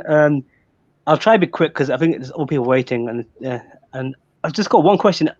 I would say I'm Muslim. This question I have, it doesn't really discount Islam as a whole. It doesn't discount monotheism, but it's really weird. It's made me like feel weird about it. Yeah. So there's a hadith, I was reading hadith randomly. I was in Surah Bukhari, and I come across a hadith about Aisha, and she said something like to Prophet Muhammad sallallahu alaihi wasallam, why do you treat it like dogs or camels? It pertains to, what was it, reading namaz, and how he says basically, if a woman touches you, a dog touches you, or a camel touches you, it invalidates it. In my head, how I rationalize this is like, maybe she said this because she's immature, because how can she say this about the Prophet Muhammad sallallahu alaihi wasallam, that you're treating us as dogs? And because I've seen that she's a bit temperamental as well. Is this a genuine hadith? Why would she accuse the Prophet of? The hadith in question. Can you mute your computer? Mute my what? Sorry. Mute your computer. Sorry. Yeah. Right. So the hadith in question, "Shabbahna bil kilab," is when the Prophet Muhammad sallallahu alaihi wasallam, he said, if one of three entities comes in front of you, can we get the actual hadith? I don't want to misquote it. Sorry. the hadith of Shabbatna bil-Kalab. There are three things. Either the himar, the donkey, and the al-mar'a, and the third one, no? Is it two? Or kalb instead of the kalb. Yeah. Now, in terms of this hadith, how have the madhahib al-arba'a, how have they interpreted it? So the Hanbalis, no doubt about it. Before you go to interpretation, just give. Right. So sorry, I apologize. Now, in terms of this hadith, do you want to get the hadith out? What does it say? يقطع صلاة المرء المسلم إذا لم يكن بين يديه مثل مؤخرة الرجل المرأة والحمار والكلب الأسود. So at the beginning it's يقطع ماذا؟ صلاة المرء. Yeah. So here it says يقطع صلاة المرء. Yeah. So that the prayer of the person is invalidated of three things go in front of it, or not. I mean, this is the question: is it invalidated? Right? يقطع صلاة المرء. So it cuts the prayer of the Muslim of three things come in front of it. The al-mar'atu wal-himar wal-kalb al-aswad, yeah? So which is a woman and a donkey and a black dog. Now they say, well, the Aisha came along and said, Shabbatana bil-kilab, like, you know, what you put me in the same category as a dog. Which obviously is not the case in the sense that we're in terms of value, right? We know that men and women are actually the same in terms of value in Islam. However, how was this hadith interpreted? Does it mean yaqta salat al-mar, meaning that the prayer is invalidated? There are two opinions in Islam. One opinion says yes, because that's the zahir of the kalam, and the other opinion says no, it's not invalidated, because yaqta salat al-mar here does not mean invalidation. That's the opinion of the Hanbali school. Now, why these three things? Why these three entities in particular? Is it because that all of them are the same in terms of worth? Absolutely not. It just is the three most distracting things you can imagine. If you want to bring a hikmah on this, if you are praying and some woman comes right in front of you, okay, a physiological impulse for a man would be to be distracted by that. And the distraction might be as such that it could actually kind of bring you out of what you've started doing in the first place. Now, if someone will say, well, if that's the case, why isn't it the case that for a woman, that the man would break the salah? We say that the fact, first of all, the fact that it breaks the salah in the sense that it invalidates it is no consensus among the Muslims. As we've discussed in the Hanbali madhab, it would not break the salah. The second thing is, there is an assumption in Islam, and I think it's a very clear assumption, that there are different physiological responses for men and women in different situations, whether it's a murder situation, whether it's even writing things down, even to anything where it requires witness testimony. There's lots of physiological impulses which are different to women and men. Now we have to be comfortable with the fact that Islam says that equality in value between men and women does not mean identicality in roles. That's just the assumption of the secular feminists. We can't run with that. Now, Aisha anha, she says, Shabbatana bil-kilab, knowing full well, right, it was kind of like a facetious statement, knowing full well that it's not taswiyah in the sense of value, or leveling and equaling in terms of value. She's saying that, like, you know, you've mentioned all these three things in one go, meaning that we'll put in the same category as them, as the donkey and the black dog. These are things which distract people in the prayer. A woman, for me personally, quite frankly, for me, a woman would distract me more than a black dog, you know, or the himar, the donkey, you see, because if a donkey came in front of me or a black dog came in front of me, yeah, the black dog is associated with jinn and stuff, like you don't want to be there. But moreover, that's the first part of the answer. Second part of the answer is, even a man can, you know, this is what, so we said about a woman, but even a man can have is like that as well, because if you put a sutra, which is like a spear-like object, okay, you put that in front of the person and a man goes in front of it, there's actually hadith says you can push the man. There's no such hadith about that for a woman, because the man is coming in front of you, you can push him away, because he's like the devil. It's like, why would he be interrupting your prayer? So it's not specific to women about coming in front of them and invalidating. It's just that coming in front of them is different to coming between them and the sutra. Where the man comes in between the sutra, you can actually push them away. Now I'm saying that, so it's not a matter of, it's a matter of distraction. A woman poses a huge distraction for a man. Bro, do you know these kind of things, man? To be honest, you know, they do social experiments. I was watching one when I was 16 years old. You know, when there was a woman in the street and stuff, and they track the eyes of the guy, like how he looks. Oh, yeah. Bro, these things are there, bro. Like there's even cognitive where they look and where they look is like the distraction that women cause for men is completely different on an impulsive level, on a physiological level, than the opposite, and that is just the reality of the situation, you know. And so, yes, there are these kinds of rules. But as I say, there's not like there's no rules for men in front being coming in front of the sutra rules. And yes, we don't agree that there's everything that is for men is for women. And furthermore, on the fiqh level, that the Hanbalis I don't know much about the other schools, but the Hanbalis certainly don't see it as an invalidation of the prayer. They just see it as whatever it is, it's naqs in the reward or deficiency in the reward that you'd get in that prayer. Hope that answers the question, bro. Thank you so much for the answer, Hijab. Lastly, I want to say to Subboor, thank you so much for your campaign for the yoga stuff. You're on the front line, and I honestly really appreciate it, because you're fully focused on it, and it's hard to see anyone stand with China because everyone's scared to talk. Everyone's scared to talk about China, and I really appreciate it. Lastly, Senju has been trying to send a question in for the past hour. Yeah, in text. Every single time I'm trying to get. His mic doesn't work. Apparently, his mic doesn't work. He says, "I'll check. I'll read the question out for him if he has it here." Sure. Because I think he's been here for an hour. Senji, if you can hear this, can you post a question? Yeah, I'll go into the private. chat. Okay, Jazakallah khair, Fez. Thank you. Cheers, Dafis. Take care. Bring that with the Arab guy, man. You got some Arab guy with some Arab writings. With Arab guy with Arab writings. Oh, let's find him. I've seen that guy for a long time, mate. This guy. Actually, I think that's a woman. So yeah, put her in there. Her name is Maha. I think so. We haven't got any women. So we want to be a bit. It's very small. What's it called? Maha. Assalamu alaikum. Welcome to Sapience Live. Assalamu alaikum. Wa alaikum assalam. Yes, I'm asking you to advise me to go and reading my my course at the university. Say that again, sorry. I'm discovering the Speaker Corner Dawah before 2 months ago, and I'm addicted to following this channel. So can you advise me to stop doing that? So you want advice on what to study at university? Yes. Yeah. What have you studied in the past? What are you good at? What? Where do you live? Sorry. In Jordan. Okay. And what did you do? ثانوية عامة there. ماذا? Did you do secondary school there? I'm not understand what you ask. ثانوية عامة. Do you not call it that? No, I'm not. I'm at the university. Okay. What are you doing in university? I'm studying English and German language. Okay, very nice. Now, so you're already in university. So what's the question? What you're talking about? Master's degree? What do you want to do? Baccalaureate, yes. Yeah, but you're already enrolled in a course. So what do you want to do? Do you want to do something more? Like after you finished your baccalaureate? No. I would like to study master. Say again, sorry. I wouldn't like to study master. No. No, more.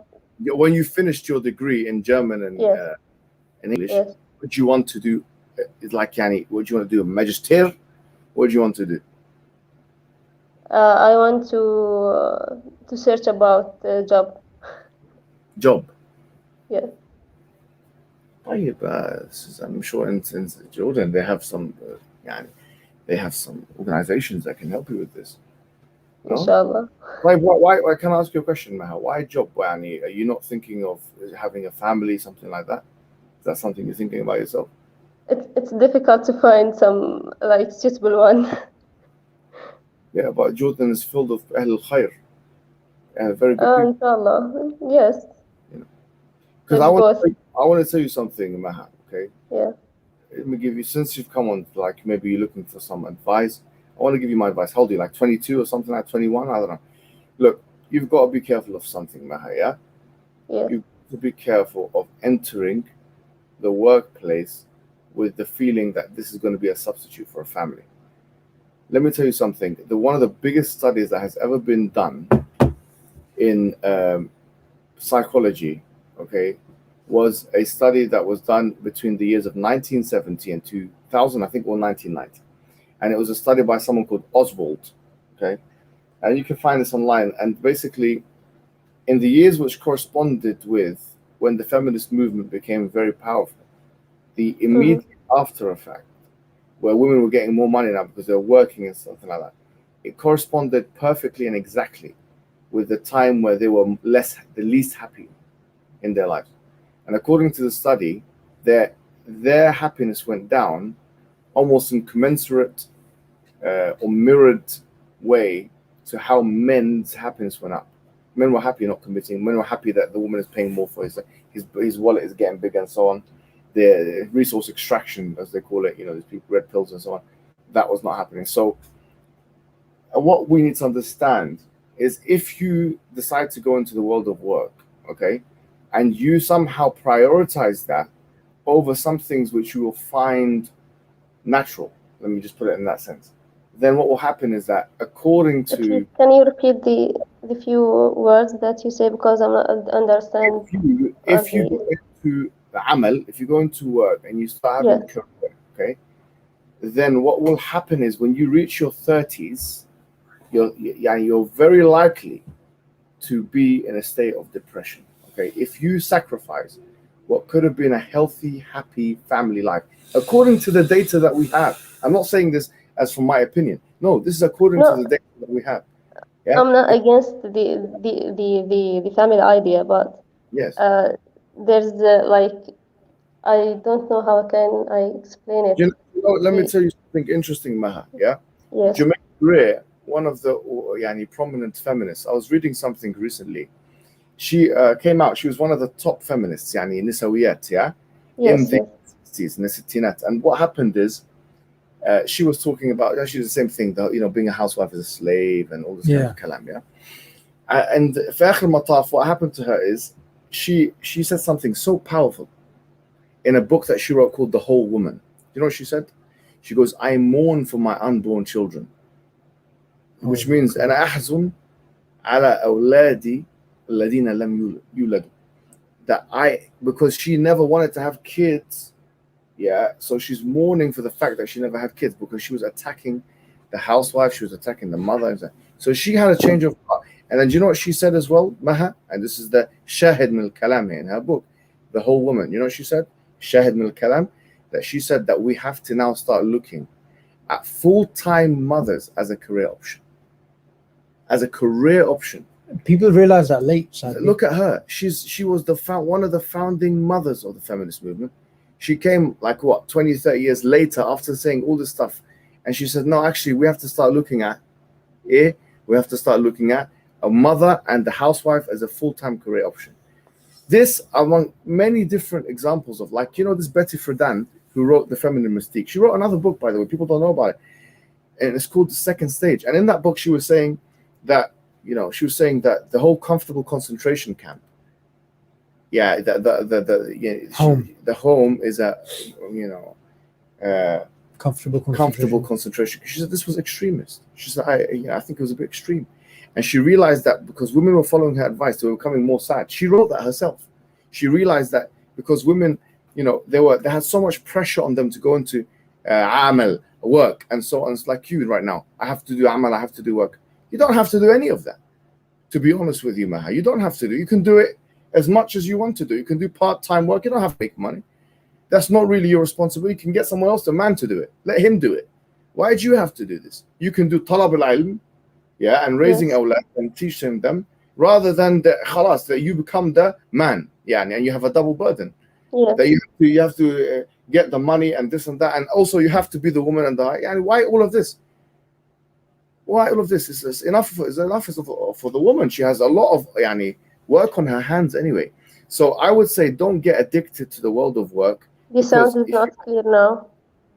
If you get into this stuff, believe me, when you're in your believe me, it's like this. The stats are like 70%. You will be really upset and you'll feel sad. And all of these women that were spearheading the feminist movement, to some extent or another, they've admitted that they were wrong to some extent or another. So I'm saying that why fall into the traps of al-mar al-bayda, the white woman who's tried this already and she failed. So you need to, they say, being clever, being dhaki, being clever, and تتعلم من أخطائك, yeah, and that you learn from your mistakes. But being wise, being hakim, and أن تتعلم من أخطاء الآخرين, that you learn from the other people's Allahu mistakes. Akbar. Well, I'm telling you, this is the biggest studies that have been done in the West, yeah, with 100,000 women being asked in Britain and America, they are not happy with this whole world of work thing. Don't think about work, think about family. And if you don't have kids, then look after your mom and dad. That will give you more satisfaction, happiness, and things in your life than any work, any employer that you can get in Jordan or any other country in the Middle East or anywhere else. I'm agree with you, but yes. I mean that I'm some like against the society moral in this subject in my society. I don't understand. Just tell me what you mean. يعني أعتقد أني ضد نظرة المجتمع لهذا الأمر بالذات. I know, but ما هي نظرة المجتمع? What is it exactly? What is the way that the society looks at? The way that they are dealing with the marriage and to choose the correct wife or the correct husband. I hate it really. Look, I don't know العادات والتقاليد في أردن. Yeah, I don't know it. I don't know it. I'm sure there's some people that do the wrong things, and I'm sure that some people that do the right things. You just need to. It doesn't matter if some things are not perfect. You don't need to make it perfect. Just like the dunya is not perfect. Just your priority should be at this point. Finish your education. If you want to do a little bit of work here and there, no problem. But don't make that your life. Do you understand? Because you're in your 20s now. If you do that and you fall into the trap of al-mar'a al-bayda, you are now the white woman. You are going to suffer the same problems as she suffered. Simple as that. Really. That's what I have to say. Yeah. You will get more pleasure raising children than you can ever get being in a bank or selling this or doing that or whatever it is you decide to do. I can promise you that. I hope that I can translate something in the future, inshallah, for speaker corner da'wah. ينقطع عمل ابن آدم إلا من ثلاث. The Prophet ﷺ said that the amal of the Bani Adam breaks except for three things. ولد صالح يدعو له, that a child who's upright that does dua for him, a صدقة جارية, that a sadaqah which is continuous, and علم نافع ينتفع به, and the علم نافع, beneficial knowledge that the people benefit from. So we have to build that. Inshallah. Shukran. Thank you so much, sister. Jazakallah khair. We'll go to, by the way, brother Sanju, I've read your comment that you posted an article, Muhammad Hijab's Evidences for the Truth of Islam, on an app called Amino. In philosophy, Amino is a community of many other communities, and atheists made a critique of your article. I want you to respond back to it. It's a blog he made on philosophy, Amino. If you could email... or even come on and tell me what they are. No, but he had a mic problem. Okay, he's the one. Yeah, so info@sapiensinstitute.org. If you can email, and that will come through to Hijab, inshallah, and then he can look at that. And we'll go with our last guest, which is Brother Daniel. Assalamu alaikum, brothers. Big fan. Hope you're doing well. I have a question. With regard to the attributes of Allah, and I was asked it a while back by, I think, a Christian, and it's that it's like to do with, can the attributes of Allah be limited to the presence of the creation by necessity? And the example he gave was prior to creation, if Allah was ever alone,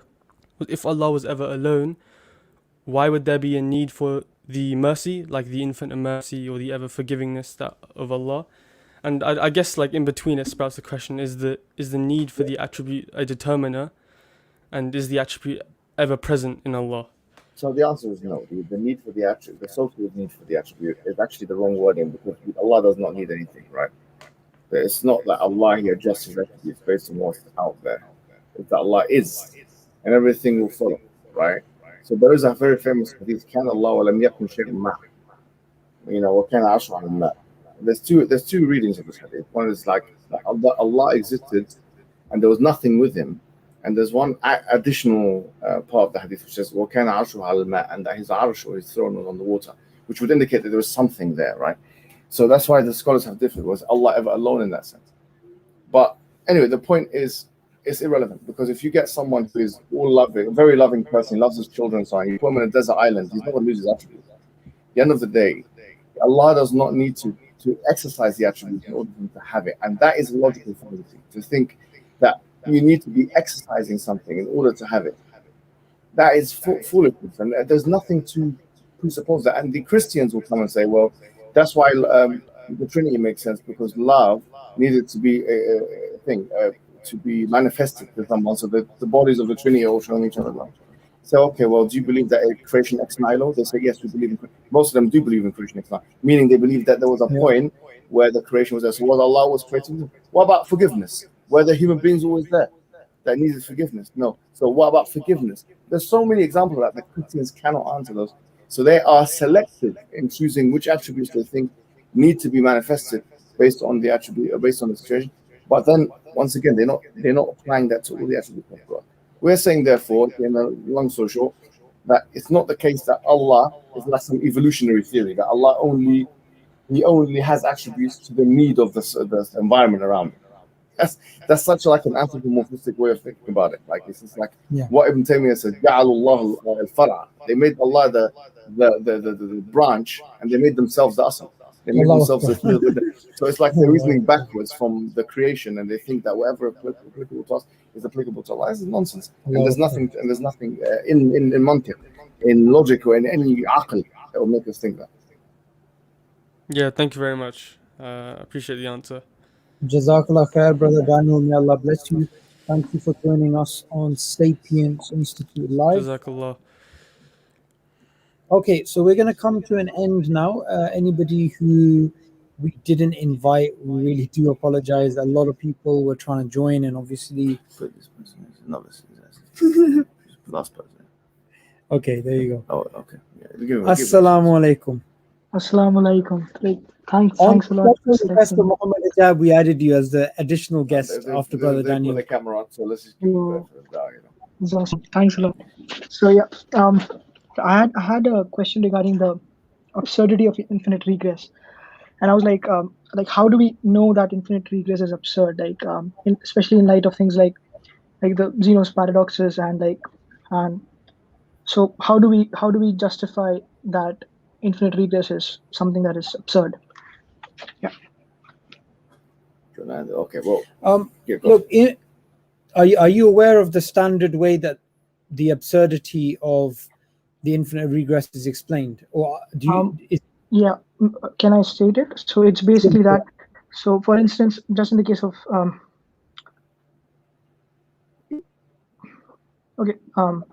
basically. So, for instance, in the case of length has to be made up of discrete indivisible chunks, because otherwise we'll have infinitely many infinitesimal chunks, and that would add up to literally nothing because each chunk is zero. And this is in a similar way, right? Is this correct? Or we usually use the example in terms of the first cause, and a series of causes going back forever would mean that the effect today is not true. So in terms of a discrete length which is being cut off into infinite amount of units, where I usually don't use that. I just use a infinite regress of causes, and this is actually something which, even in the God delusion, interestingly enough, Richard Dawkins talks about this first cause, which is there can't be an infinite regress, and okay, what is the first cause going to be? So whether you're an atheist or a theist, the idea that there is a primary first cause because of the absurdity of infinite regress being real is something which usually is not challenged. So I'm not sure, what the issue is here. So the thing is, like, you can't have. So if you are moving like from point A to point B, you have like infinitely many points before that, but the motion is possible. So in a similar way, can't that happen like backwards in terms of causes? We need to differentiate between an infinite regress of causation and an infinite regress in general. Okay. Right. Now, my personal opinion is that the infinity in the past is not something which is necessarily absurd in that sense. It's not. It's actually conceivable, right? So, for example, you're talking about the infinite now amount of lines between this point and this point. That's something which is conceivable. There's, there's infinite amount of lines in that space, material infinity, right? And people that kind of made arguments for God's existence, many of them were eternalists. And being eternalist means you believe that there was an infinite amount of time that pre-existed. Like Avicenna was an eternalist. My understanding also, Aristotle was that. I have to double check his books, the physics and the metaphysics.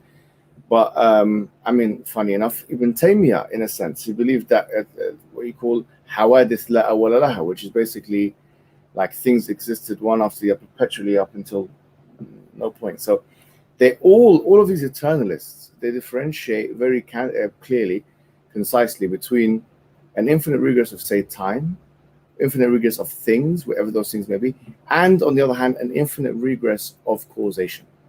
Now, what is absurd is the infinite regress of causation. Okay, that's where you have viciousness. They refer to this as viciousness. Okay, we're not talking about an infinite regress of time or things. That's not what we're talking about. We can make arguments like Al-Ghazali has made, like famously, like the Hilbert experiment and all these. We can make arguments, but for me, I prefer to sidestep those arguments. I don't care about those arguments.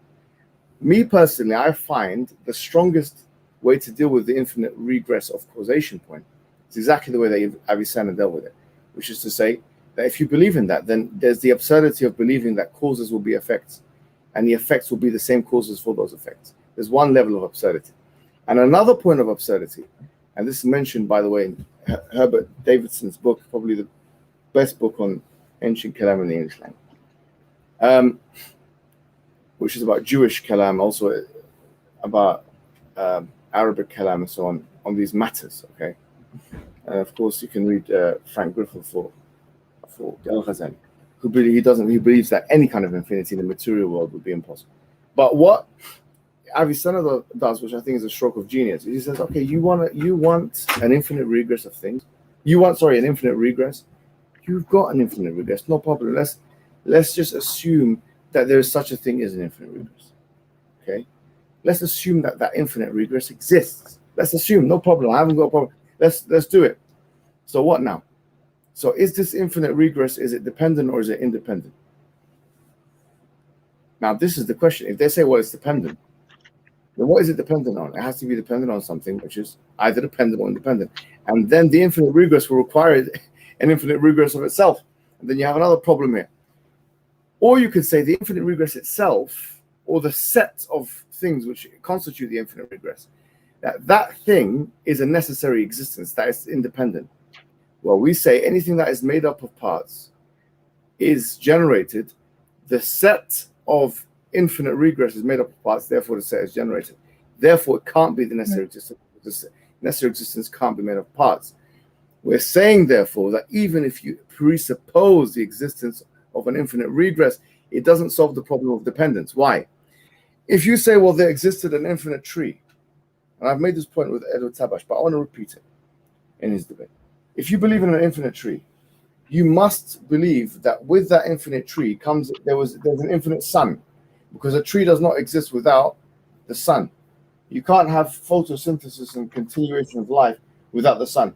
The tree doesn't make sense outside of its ecosystem, because the tree has an ecosystem. The ecosystem is situated in the planet. The planet is situated in the solar system. The solar system in a very special place in the solar system, and the solar system is situated in the universe, Milky Way, and then that's situated in wherever it's situated. Now, what I'm saying is, if those chains of things which are situated in X, which depend on that situation in order to be what it is, that is an indication of dependence. If you have an eternal tree which existed before time, which means for infinite time in the past, you'd have to have an eternal sun. If you have eternal rays that come from the sun, you have to have an eternal sun. We're saying the existence of an eternal tree or the existence of eternal rays does not do anything, okay? But it just gives us more questions. Namely the question, what is it dependent on?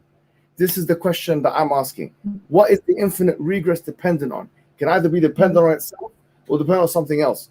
If you say it's dependent on itself, then it can't be, because we've already argued argumentum ad absurdum that it can't be because of it's made of parts. Then it has to be dependent on something else. What is that thing dependent? That thing has to be either dependent or independent. We can't keep going doing this. We have to have something independent. If we have something independent, then the existence of an infinite amount of whatever, so long as it's not causation, is not a problem for us. So it is theologically, because we don't believe in that theologically, but intellectually or logically, it's not a problem for us, because we will just say, what is it dependent on? We'll say it's dependent on God, or it's dependent on the necessary existence. So it's as simple as that. The infinite regress does nothing. Yeah, I've listened to your this point before as well. So I'm definitely aware that like contingency argument, it would not collapse because of like this issue. But the only thing is like what is the difference between an infinite regress of causes and of things, or temporally, or like what is the difference between these that helps us understand as to why for causation it will be absurd, and maybe for others it's not. A cause understood is something which brings rise to phenomena. Okay, a cause is something which brings rise to phenomena. If something brought rise to something, which brought rise to something, which brought rise to something else, which brought rise to something else, and that keeps going on, then you would never get to the point where you are speaking from. That's the first thing. It's a matter of viciousness. They don't call it the way that philosophers talk about infinite regress is not in terms of contradiction or lack thereof. It's in terms of viciousness or lack thereof. So they call it a vicious cycle or a vicious regress. Okay, it's vicious because it's never ending. It keeps going. It's like a bottomless pit. It's like a bottomless pit. We're saying that the bottomless pit doesn't explain the existence of anything above it. Simple as that. It's like when we go, and I've given this example, when you go to the sea and you see the water, you know there's a seafloor there. And you know there's a seafloor there because you know epistemically, using inference, that it can't keep going in that way because there'd be no foundation. You don't see castles floating in thin air. You see them all with foundations. So what I'm saying to you is that the viciousness of the infinite regress it brings us to the conclusion that existence would not even exist. We can't have viciousness of infinite because existence itself would be jeopardized. And for that reason, I say it's the viciousness of the cycle. That's the problem. And it's also what is that infinite regress dependent on? Even if we say if it's there, what is it dependent on? Can either be dependent on something else or not. And that's what we're saying. If we're trying to establish the necessary existence, you cannot stop at an infinite regress, because the infinite regress gives us more questions than answers. Thank you. Okay. Jazakallah khair, Brother Samid. So we're going to come to an end now. We will be back, inshallah, next week at the same time. We'll try and probably go live a bit earlier. Thank you for joining us. And as always, it's been very enlightening hearing the questions and answers from everybody. So until next time, Assalamu alaikum wa rahmatullah.